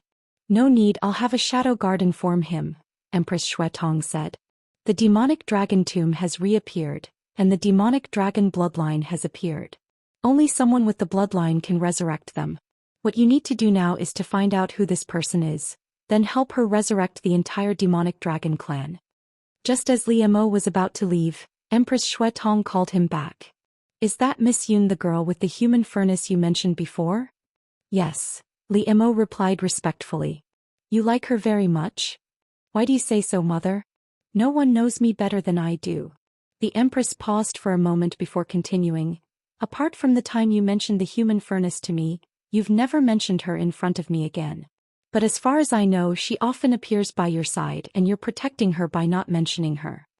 The Empress fell silent, waiting for Li Mo's reply. "Mother, you're overthinking things." Li Mo's expression didn't change in the slightest. "Her constitution is very important to my cultivation. Whether I'll be able to break through from peak 9th rank to peak sword saint will depend on her. That's all." "That's all." "Sunemo." Empress Shuetong suddenly called out Li Mo's name, her tone cold and stern. "Yes, mother." Li Mo bowed, his expression solemn. "Do you still remember what mother said to you? Don't let your emotions get the better of you, and don't let your emotions get the better of you before you've taken your revenge." Li Mo paused for a moment before replying honestly, "Mother, I've always remembered your teachings. Before I've taken my revenge, I'll put my emotions at the back of my mind." His indifferent words were filled with certainty. Queen Shuetong then softened her tone and sighed slightly. "Love is the most exhausting thing. I don't want you to spend your energy on this before you take your revenge. All right, you can go now." Li Mo bowed respectfully, then turned to leave. At the stone door, Li Mo couldn't help but look at the Empress's sculpture once more. The gentle and beautiful woman in his memory now only had a wisp of divine sense trapped in the ice-cold statue. Empress Shuetong's temperament has changed over the years. She's become stricter toward your highness, but her love for you has never changed. Sunan's voice rang out by Li Mo's ear. "Please don't take it to heart, your highness." Empress Shuetong wasn't just strict toward Li Mo. Although she was trapped in the sculpture, she kept all of her subordinates in check. Zhou Yifeng has already entered the Southern College, and Zhou Lin'er is currently studying medicine with Lin Zainan. Both siblings are doing well. Li Mo calmly changed the subject. Although Sunan hadn't asked a single question about the Zhou siblings, Li Mo knew that he cared deeply for them. An imperceptible smile appeared on Sunan's resolute face, but it disappeared in a flash. He said in a low voice, "Thank you, your highness." Li Mo nodded, turned and left on his sword. The next morning, Yun Ruoyan was cultivating in her room when she heard footsteps approaching. From the sound of it, there was more than one person approaching. Yun Ruoyan opened her eyes and got off her bed to open the door. As soon as she did, Lin Qingchen and Lin Qingxue appeared in front of her. "When did you get here?" Yun Ruoyan looked at her two sisters in surprise. "We just arrived." "Sister Ruoyan, are you all right?" Lin Qingxue held onto Yun Ruoyan's hand and examined her from head to toe. As she did so, she murmured, "I heard that Whitey injured you. Are you hurt anywhere?" Lin Qingxue hadn't been present when Yun Ruoyan had been invaded by demonic energy. She had only heard from Zhou Lin'er afterward that Yun Ruoyan had been injured by Whitey because Zhou Lin'er's cultivation was too low. "No, I'm fine." Yun Ruoyan smiled. Lin Qingchen walked over and tugged on Yun Ruoyan's other sleeve. "Sister Ruoyan, what happened that day?" When Lin Qingchen saw Yun Ruoyan's bloodshot eyes, she couldn't help but feel a chill run down her spine. Yun Ruoyan didn't intend to tell them about what had happened in the demonic dragon tomb. She sighed. "I overestimated myself and tried to use the serpent ring to control Whitey, but the demonic energy invaded my body instead. Fortunately, I'm fine now. Li Mo has already helped me purge the demonic energy from my body." Yun Ruoyan pulled her sisters into the room, but Zhou Yifeng stood by the door unmoving. "Yifeng, come in too." Yun Ruoyan called out to him. Ever since Zhou Yifeng had worked as a servant and guard, he had developed a habit of not entering his master's quarters. When he heard Yun Ruoyan call out to him, he couldn't help but pause. Brother Zhou, come in. Lin Xianxia let go of Yun Ruoyan's arm and turned to pull Zhou Yifeng into the room. Brother Zhou, look at the scenery here, especially the sea of clouds outside the window. Lin Xianxia pulled Zhou Yifeng around the small room, looking at all the windows, even the one in the ear chamber. How's Whitey? Yun Ruoyan asked Lin Xianxia. Strangely enough, after the slaughtering king took you away, Whitey returned to normal, Lin Xianxia replied. Yun Ruoyan was even more certain that Whitey had been affected by the demonic ring. Lin Xianxia's gaze landed on Yun Ruoyan's hand. Sister Ruoyan, where's the serpent ring? It was destroyed when Li Mo was trying to exorcise the demonic energy from me, Yun Ruoyan replied perfunctorily. I have something to say to the two of you, Zhou Yifeng suddenly said as he walked out of the ear chamber. Brother Zhou, what do you have to say? Lin Xianxia looked at Zhou Yifeng curiously. Yun Ruoyan and Lin Xianxia also looked at Zhou Yifeng. Zhou Yifeng's gaze swept across Lin Xianxia and Lin Xianxia before landing on Yun Ruoyan. I've decided to leave the Southern College and switch to the Central College. What? Both Lin Xianxia and Lin Xianxia exclaimed at the same time. Brother Zhou, the Central College is publicly known as a useless college. Why would you want to go there? Lin Xianxia hurriedly asked. That's right, Brother Zhou. We're here to learn our skills, so don't be rash. Yun Ruoyan wasn't as surprised as the Lin sisters. Zhou Yifeng had a grudge against Li Mo, and given his personality, it was only natural that he would change colleges after learning that Li Mo was an instructor of the Southern College. Yun Ruoyan thought for a moment. Li Mo isn't the only instructor in the Southern College. Even if you want to seek revenge on him, you'll have to learn your skills first. Moreover, given Li Mo's personality, he won't make things difficult for you. I'm not worried that he'll make things difficult for me, Zhou Yifeng replied. He's such a lofty figure that he wouldn't care about a mere student like me. It's just that Li Mo and I are enemies and I don't want to be known as a murderous teacher. I've already made up my mind, so don't try to persuade me otherwise. In that case, I'll change colleges with you, Lin Xianxia said anxiously. What are you saying? Lin Xianxia tugged at her sister's sleeve. Lin Xianxia glanced at Lin Xianxia and Yun Ruoyan, but she couldn't bear to part with her sisters.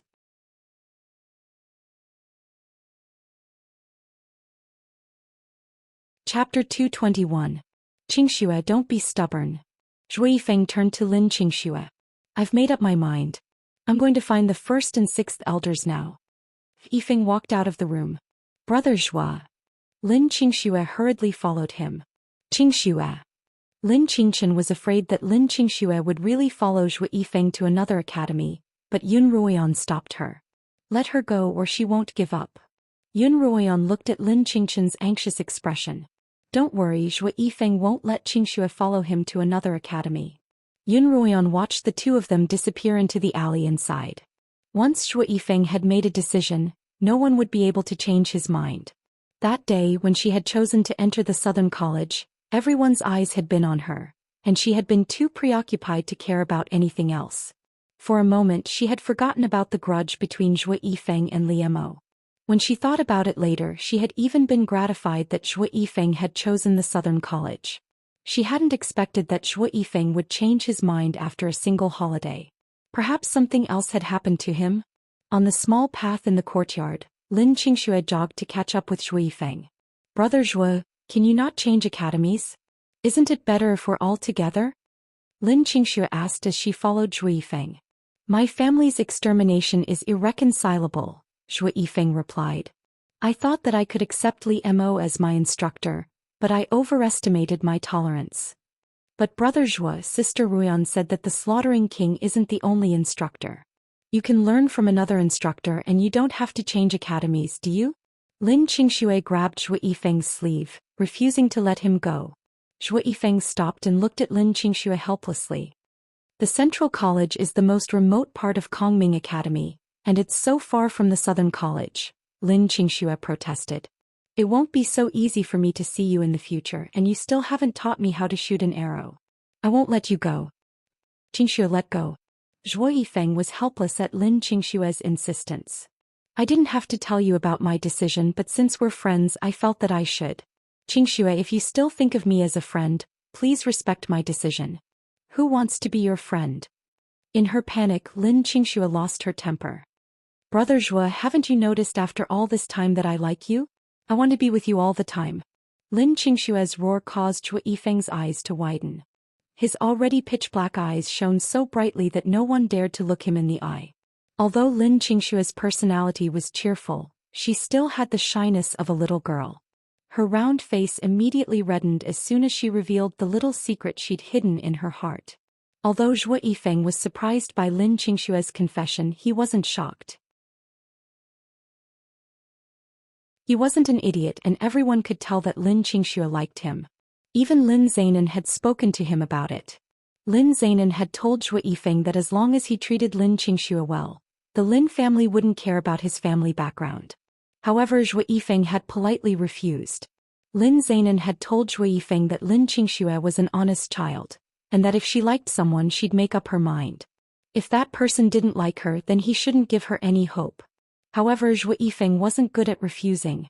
From then on, Zhou Yifeng had distanced himself from Lin Qingxue, but Lin Qingxue didn't seem to notice his distancing at all. She was as passionate as ever, and this troubled Zhou Yifeng for a long time. Zhou Yifeng felt that he had to make things clear with Lin Qingxue today.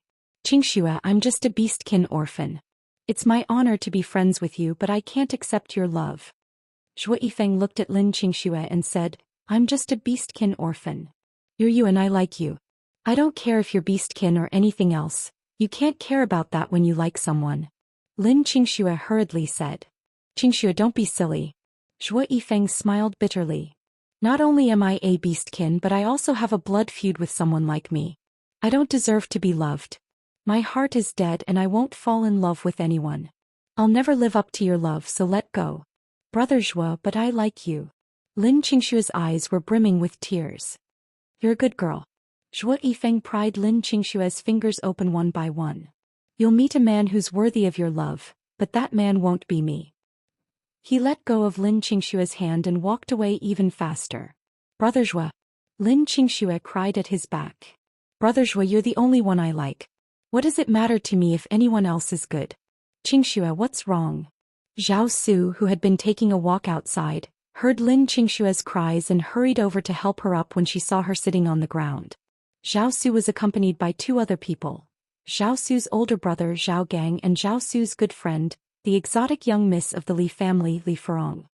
Sister, where did this little tabby cat come from? Why is she crying so early in the morning? Zhao Gang glanced at Lin Qingxue from the corner of his eye. None of your business. Lin Qingxue retorted as Zhao Su pulled her up, wiping away her tears. Wow, this little tabby cat is pretty fierce, Zhao Gang continued to mock. Brother Zhao, didn't you say you wanted us to show you around? Let's go. Li Furong tugged at Zhao Su, but her eyes were fixed on Lin Qingxue with undisguised disdain. What's there to see about this crybaby?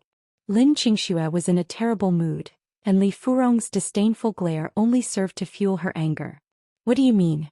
Do you want to fight? Lin Qingxue rolled up her sleeves and took a step forward. Do you think I'm afraid of you? Li Furong didn't want to back down in the face of Lin Qingxue's provocation, so she stepped forward as well. Hey, don't fight, you two. Zhao Su wanted to step forward to mediate, but Zhao Gang held her back. It's just two kittens grinding their claws together, it's not a big deal. Let's just watch the show. Zhao Gang wasn't the only one who wanted to watch the show. As soon as Li Furong and Lin Qingxue got into position, 7 or 8 other students rushed over. Although it was still early in the morning, there were already quite a few male students in the female students' courtyard. Men were usually very curious about the female students' residences, and the female students' courtyards would only be closed to men at night. During the day they weren't forbidden from visiting. As such, many young men had come early in the morning to check on their friends and family. Haven't these two fought enough in the training grounds? Why are they fighting again so early in the morning? More or less not enough. Who do you think is stronger between the two? I think they're about the same level of strength. Neither of them are experts, so there's really nothing to see, someone commented in disappointment. Just then Miss Li drew her sword and thrust it at Lin Qingxue. Lin Qingxue spun around and dodged the attack. Then she pulled out the twin blades she carried with her and attacked Miss Li repeatedly. Miss Li hastily responded, but her defense was watertight. Both of them were 5th-rank blade masters, and they couldn't even release their spiritual energy. As a result, they were both fighting with brute force. Many of the spectators were experts, and most of them treated this kind of competition as nothing more than an ordinary spectacle. Although the two of them were about the same level of cultivation, Xianxia was still slightly superior in terms of technique. As time went on, Miss Li began to show signs of losing.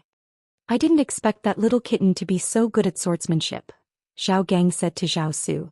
"Brother, don't let them fight anymore. What if they get hurt?" "School starts tomorrow," Zhao Su said anxiously. "Don't worry." Zhao Gang, on the other hand, seemed eager to see the world in chaos. "Since we're so bored, let's let them fight to relieve our boredom." As soon as Zhao Gang finished speaking, he saw Li Furong make a small movement as she parried. Zhao Gang narrowed his eyes. Before he could decide whether or not to make a move, a figure dashed out from the crowd. At the same time, a cold glint brushed past Li Furong's finger, hitting the fake mountain opposite her. It was a dagger that glinted with a cold light. "Oh, my hand!" Li Furong cried out as she looked at her finger. The tip of her middle finger was cut by the dagger and blood kept flowing down. "Yunruoyan, how dare you ambush me?" Li Furong pinched her wound as she glared at Yunruoyan. "Are you trying to bully me with numbers?" The crowd's gazes turned from Xianxia and Li Furong to Yunruoyan, who had suddenly appeared. Xianxia was by Yunruoyan's side, and it looked like she really did have the advantage of numbers.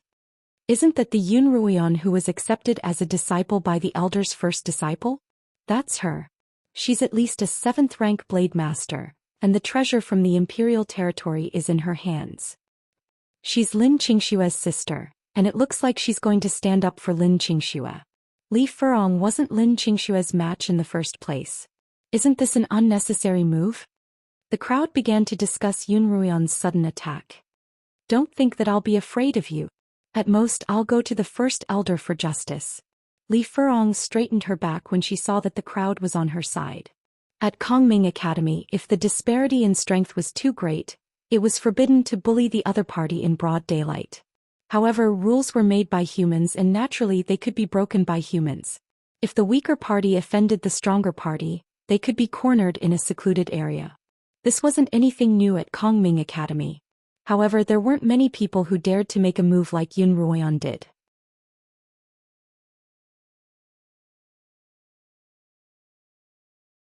Chapter 222.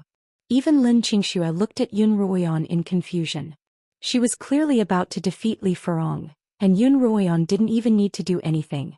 Yunruoyan ignored the crowd's gazes and chatter. Instead, she walked straight up to the fake mountain and gently pulled out the dagger.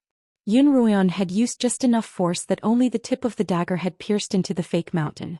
When Yunruoyan pulled out the dagger, those with sharp eyes could clearly see a small black spider impaled on the tip of the dagger. "That's a black fog spider. It's highly venomous," someone immediately called out. "Black fog spiders are unique to the Mo Kingdom, and they're extremely poisonous," someone else added.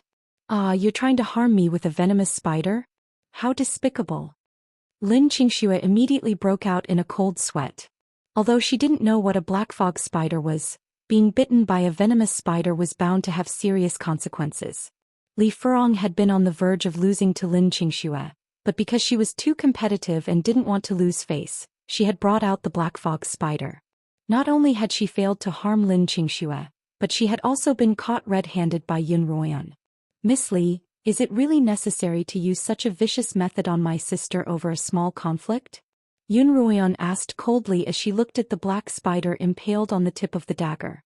I don't know how it got out either," Li Furong argued. "Perhaps it saw that I was in danger and wanted to protect its mistress." Li Furong's words caused the crowd to roar with laughter. "Humph." Xianxia pulled Xianxia to her side. "In that case, I'll also release venomous beasts on my body to bite you in the future, then say that it was trying to protect its mistress and that it wanted to bite you, and that it had nothing to do with me." Xianxia's words caused the crowd to roar with laughter once more. "You girls sure are frighteningly unreasonable when it comes to fighting," one of the male students laughed. "Miss Li, in the future, please take care of your belongings. Otherwise, it won't be as simple as a broken finger." Yun Ruoyan tossed the spider on the dagger to the ground and crushed it with her foot. Li Furong glared hatefully at Yun Ruoyan, then at Zhao Su and Zhao Gang.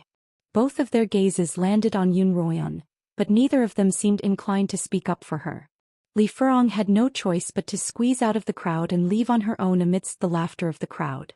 As Li Furong left pathetically, the onlookers also dispersed amidst laughter. Just as Yun Ruoyan was about to leave with her two sisters, Zhao Su's voice came from behind. "Miss Yun, wait a minute." Yun Ruoyan stopped and turned to look at the Zhao siblings behind her. Zhao Gang had suffered at Yun Ruoyan's hands before, so his gaze toward Yun Ruoyan wasn't friendly. His arms were crossed as he stood by his sister's side, looking down at Yun Ruoyan from above. Yun Ruoyan only glanced at Zhao Gang coolly. She chose to ignore anyone who ignored her. "Miss Zhao, what can I do for you?" Yun Ruoyan asked. In her mind, Zhao Su wasn't a bad person, but one couldn't judge a person's true nature. Yun Ruoyan was used to being cautious around anyone she hadn't interacted with. "May I ask if you were the last person to see Zhao Ming?" Zhao Su asked. Yun Ruoyan frowned. She hadn't expected that the accusation that Rong Yueshan had forcefully pinned on her would still be brought up. "I'll say it one last time, I didn't kill Zhao Ming. Whether you believe me or not, this is my final explanation." "Miss Yun, you've misunderstood." Seeing Yun Ruoyan's displeasure, Zhao Su hurriedly continued. "Although Zhao Ming and I are both from the Qin Kingdom, we're not from the same family.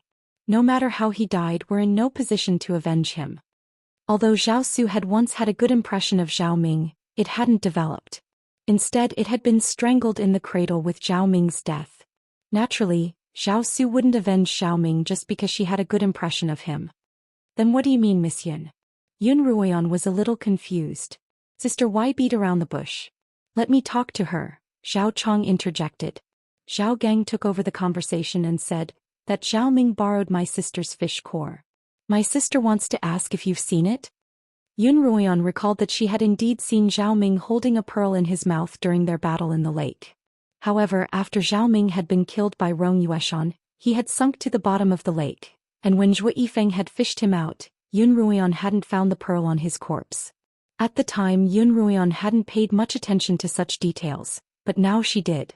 "I saw Zhao Ming being killed by Rong Yueshan at close range, so she must have taken the pearl with her," Yun Ruoyan said. Rong Yueshan was also dead, and her corpse must have been transported to the capital along with Yun Ruoyao's. It wouldn't be easy to find the pearl. Zhao Chong, however, didn't believe Yun Ruoyan's guess.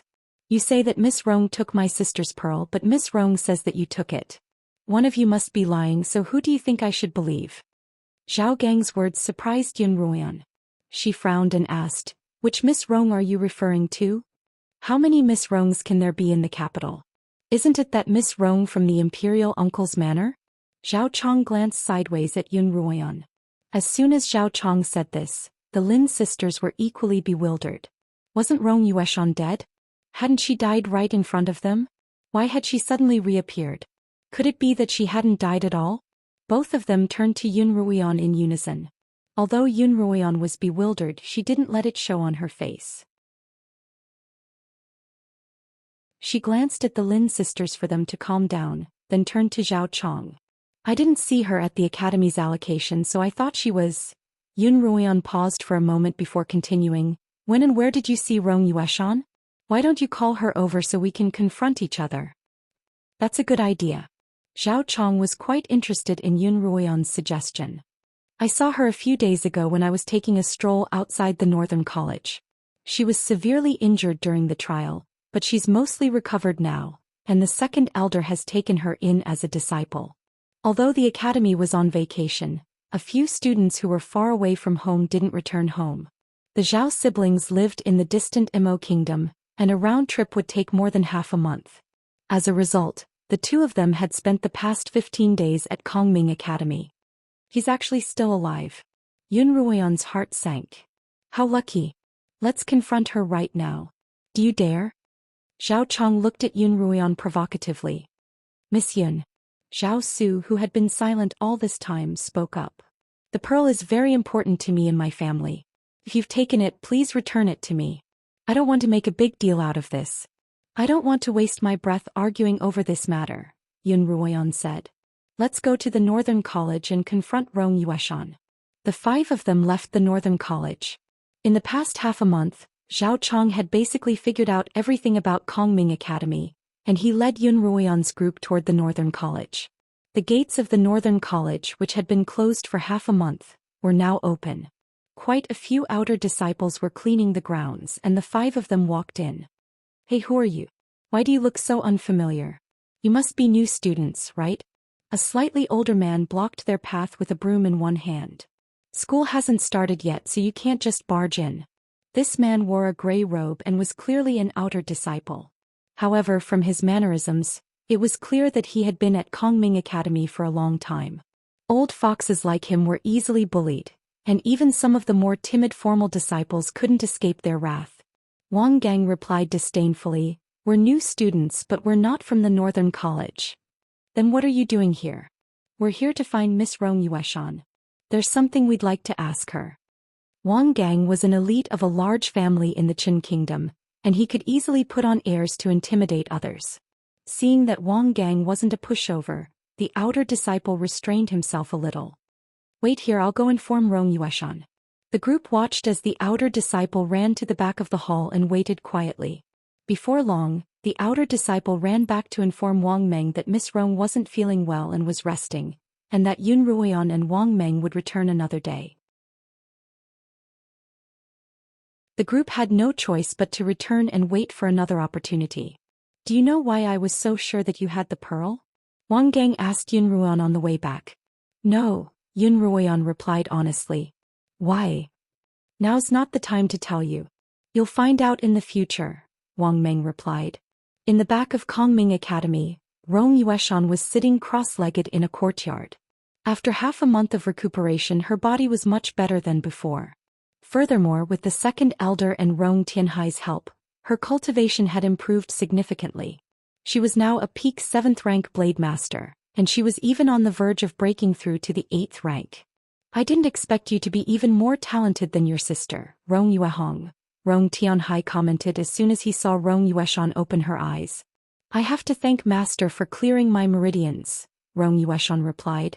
Back in the imperial territory, Rong Yueshan had been severely injured by Yun Ruoyan and on the verge of death. The second elder had rescued her from a pile of corpses and used his domineering spiritual energy to heal her spiritual vortex. During the treatment process, Rong Yueshan's meridians, which weren't very smooth in the past, were smoothed out by the second elder's tyrannical spirit force. This directly caused Rong Yueshan's cultivation speed to be much faster than before, and her cultivation was progressing even faster. "Why didn't you meet those people outside when they came looking for you?" Rong Tianhai asked. He had seen Rong Yueshan use the excuse that she wasn't feeling well to send Yun Ruoyan and the others away. "You're not afraid of them, are you?"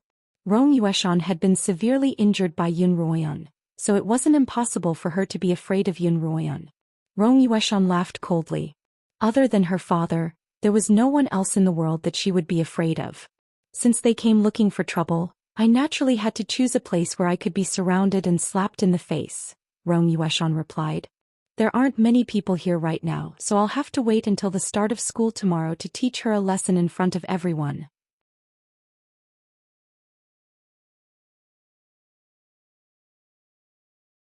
Chapter 223. After bathing, Yun Ruoyan leaned against the window and looked out at the sea of clouds.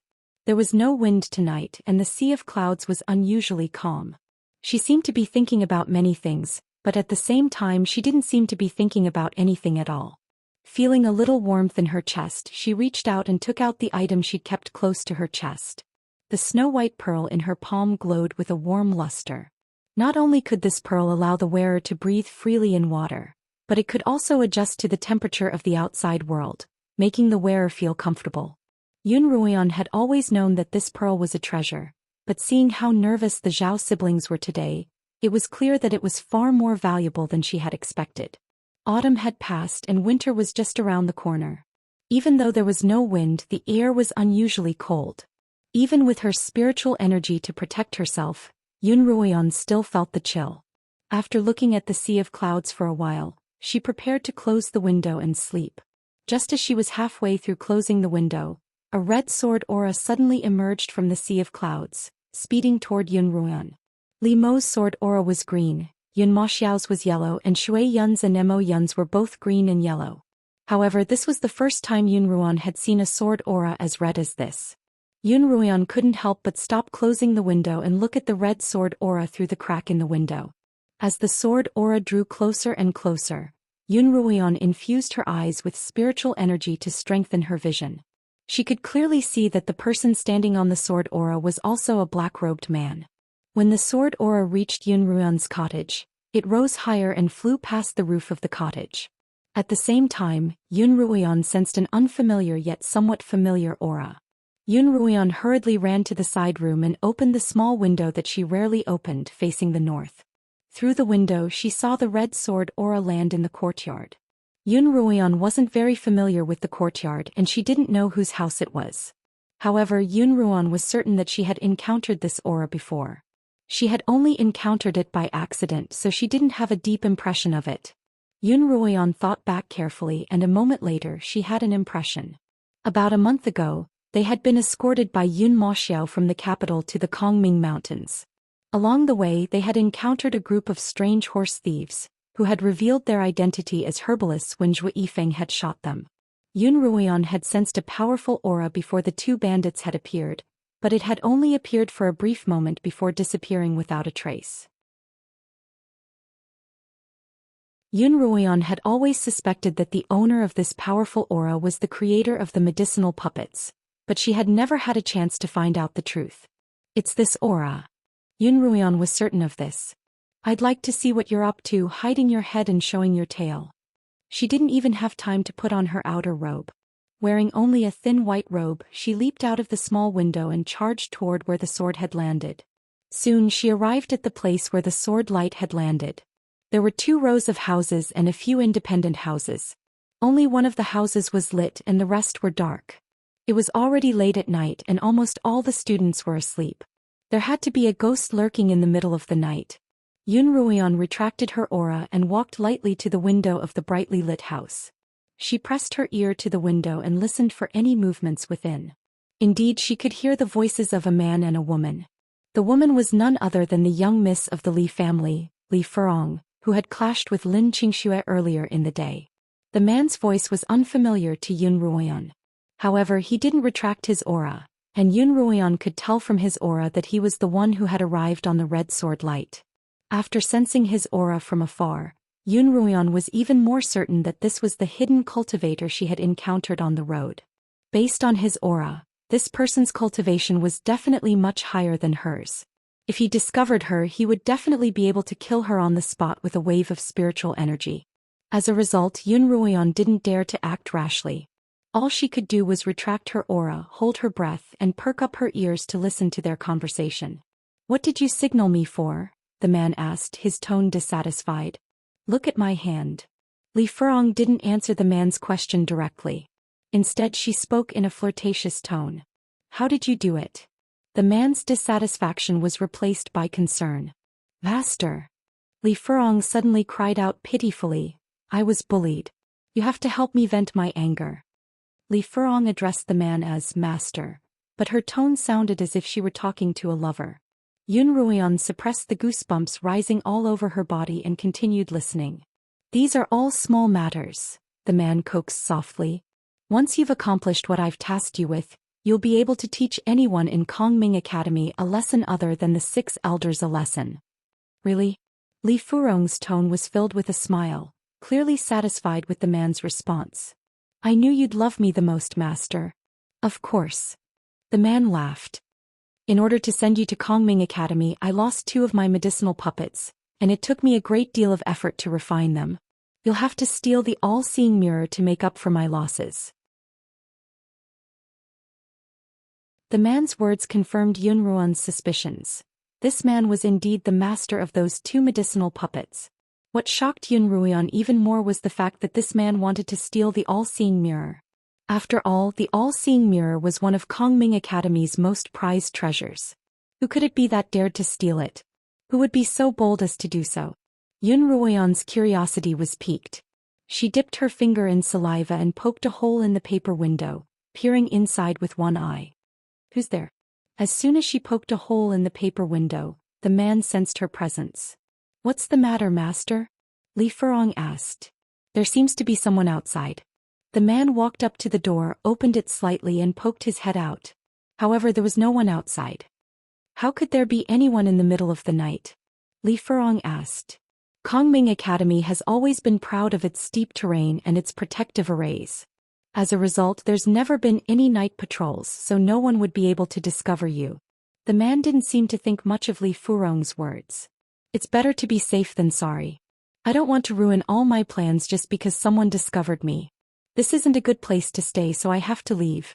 "Master." Li Furong hurriedly pulled him back.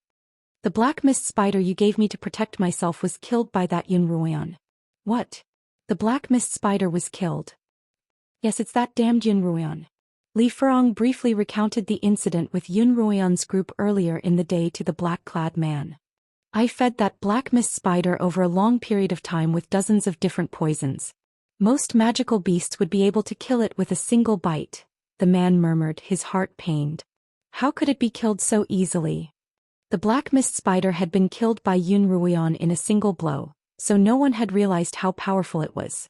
What they didn't know was that Li Furong, whose cultivation was even lower than Lin Qingshue's, had relied on that black mist spider to survive the trial several times. From this, one could see just how powerful it was. The man was shocked that the black mist spider had been killed so easily, or that Yun Ruoyan was a very powerful character. Just as the man was guessing, Li Furong's angry voice rang out once more. "That Yun Ruoyan ambushed me. How despicable. Once I'm done, master, you must kill Yun Ruoyan to avenge the black mist spider," Li Furong said angrily. Then with a pitiful tone she said, "My cultivation is too low. If I don't have anything to protect myself, I'm afraid I won't be able to protect myself. Master, can you give me something to protect myself?" "All right." As the man spoke, he didn't move at all. He stretched out his hand, and a small green snake coiled around its body appeared in his open palm. This little snake is also highly venomous. Although it's not as venomous as the black mist spider, it can still kill an ordinary person with a single bite.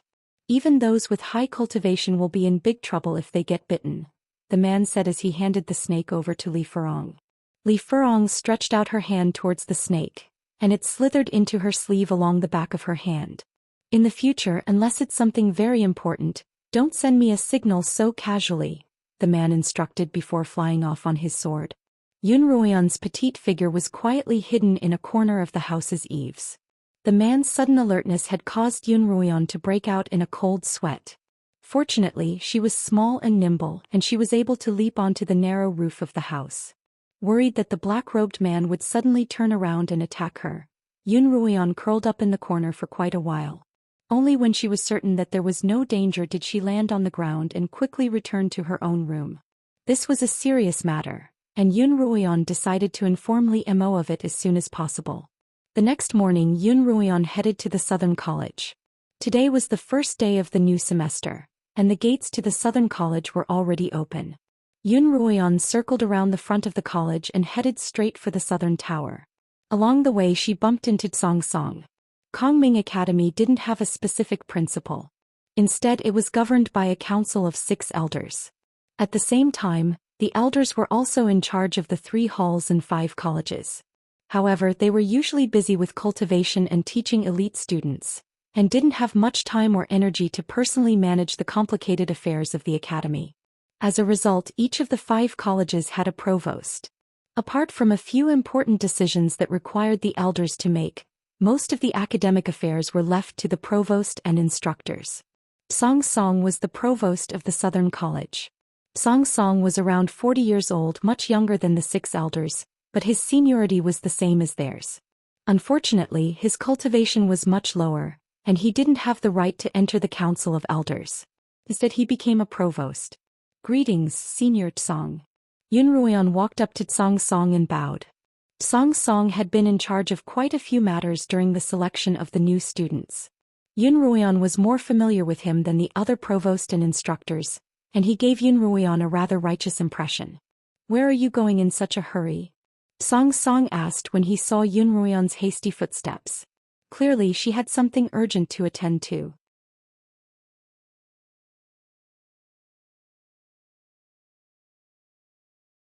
Chapter 224. Senior, I'm heading to the tower to find my master. Yun Ruoyan bowed. There's no need for that, Song Song replied amiably. I just came from the tower and your master wasn't there. Then is the first elder here? The first elder left with your master and they haven't returned yet. If you have anything urgent to discuss you can tell me. Song Song's gaze landed on Yun Ruoyan as if he were appreciative of a junior. Yun Ruoyan had reported the matter of the horse thieves to the academy as soon as she entered, and Song Song and a few other administrators had sought her out for questioning. As a result, Song Song was aware of the matter. Since neither Li Mo nor the first elder were present, it seemed reasonable for her to report the matter to Song Song. As a result, she told Song Song about the black-robed man, as well as the conversation she had overheard between the black-robed man and Li Furong. Did you see what the black-robed man looked like? Song Song was just as shocked by Yun Ruoyan's words as Yun Ruoyan was. Yun Ruoyan shook her head. At first I was eavesdropping from outside so I couldn't see what he looked like. By the time I had a chance to peek into the room I was discovered so I hid myself and didn't see what he looked like. In that case, let's not alert him for now, Song Song instructed. I'll send someone to keep an eye on Li Furong. Someone who dares to steal the all-seeing mirror is surely no ordinary person, so we'll have to wait for the first elder to return before we make a decision. Yun Ruoyan nodded, then followed Song Song out of the Southern College and toward the plaza. Today was the first day of school, and according to Kongming Academy's usual practice, all of the students, seniors and freshmen alike, were to head to the plaza for a roll call. Yun Ruoyan followed Song Song all the way to the plaza, where a large crowd had already gathered. The seniors who had gone out to train during the new student selection had also returned, and there were nearly 1,000 students gathered in the plaza. On the high platform in the square, only the sixth elder was present. The rest of the elders were not present. For a routine roll call like this, most elders would not come. There was a reason why the sixth elder appeared this time. Yesterday, Zhou Yifeng had gone to the first elder to discuss the matter of changing schools. However, the first elder wasn't around so he went straight to the sixth elder. The sixth elder was naturally overjoyed when he heard Zhou Yifeng's request to switch schools to the Central Academy. Hence, the sixth elder appeared on the plaza. He wanted to personally call out the names of the students from the Central College and select Zhou Yifeng to enter the Central College. We're over here. Lin Qingchen and Lin Qingxue waved at Yun Ruoyan when they saw her. Yun Ruoyan greeted Song Song before walking over to join the Southern College's contingent. The students from the 5 colleges had split into 5 groups, standing neatly in the plaza. Yun Ruoyan and the other freshmen had also changed into the white uniforms of Kongming Academy. As far as the eye could see, it was a vast expanse of snow white. It was quite a spectacular sight. Song Song walked up to the stage in front of the plaza, where the sixth elder and the other administrators seemed to be waiting for him. Senior Song Song, why are you only here now? One of the administrators from the Central College asked. The elders arrived quite early. The administrators present were all of the same generation as the elders, but their cultivation wasn't high enough to enter the Council of Elders. Entering the Council of Elders required one to be a peak blade master, and Song Song was the one with the highest cultivation among the administrators. He had been stuck at 9th rank for almost 10 years. Generally speaking, he would never be able to reach that level in his lifetime. Song Song smiled and said that he'd been delayed by some matters, then bowed to the sixth elder. No need for formalities. The sixth elder stroked his beard. When the roll call comes to the Central College, I'll do it myself. You don't have to do it on my behalf. There were nearly 1,000 students present, and it took quite a bit of effort to do the roll call. According to tradition, the Central College was the last to be called, and by the time the North, South, East and West colleges were done, 4 hours would have passed. To the elders who treasured their time, 4 to 6 hours was precious. The administrators didn't know what the sixth elder was thinking, so they could only nod in agreement. Before long, Song Song announced the start of the roll call. Starting from the East College, the administrator of the East College would begin the roll call. The administrator would hold up a register in his hand and read out the names one by one. The students whose names were called would raise their identity tokens. Yun Ruoyan discovered that after the Eastern College's steward finished counting a student's name, he would gently brush his hand over the name list, and the student's identity token would light up. Every nameplate emitted a different light. Some were red, some were blue, and some were other colors. I wonder if I'll advance this year. Just as Yun Ruoyan was wondering why the tokens glowed in different colors, the two seniors in the group next to her began whispering to each other. You were yellow last year, so you should be green by now. That's not necessarily true. When I first entered the academy, I spent 2 years at the red rank before I advanced. As she listened to their conversation, Yun Ruoyan roughly understood what the different colors of the tokens meant. Kongming Academy divided students into 5 ranks: red, yellow, blue, green, and violet, according to their performance.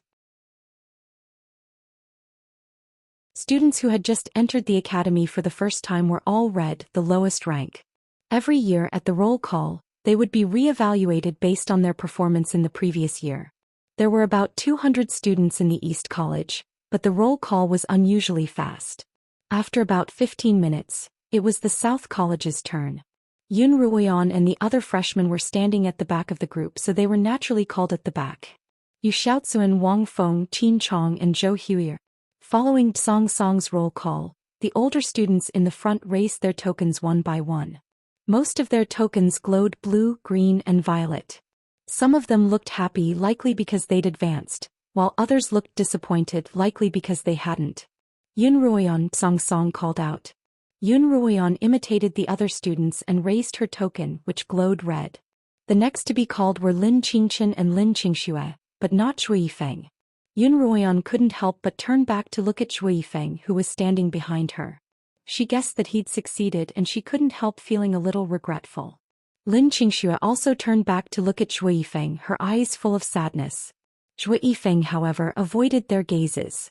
In just 2 hours, the roll call for the East, South, West, and North colleges was complete.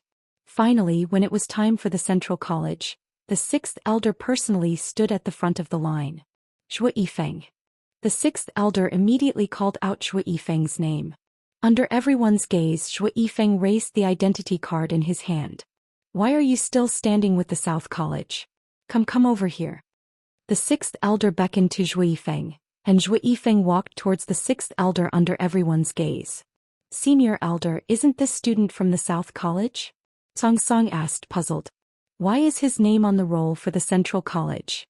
Oh, he found me yesterday and said that he wanted to be my student. I wanted to talk to senior elder about it, but he was away. The 6th elder's mustache curled up proudly. So I made the decision to accept him. As for the roll, I only made some minor changes. But, then it's decided.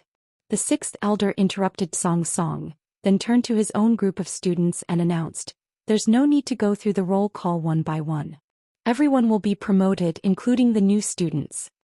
The 6th elder waved his hand over the roll, and spiritual energy rippled across it. Then the tokens in the hands of all the students from the Central College lit up at the same time. A commotion immediately broke out among the students. How can he do this? Those useless students from the Central College have always been the worst, but they've been promoted just like that? What a blatant cheating.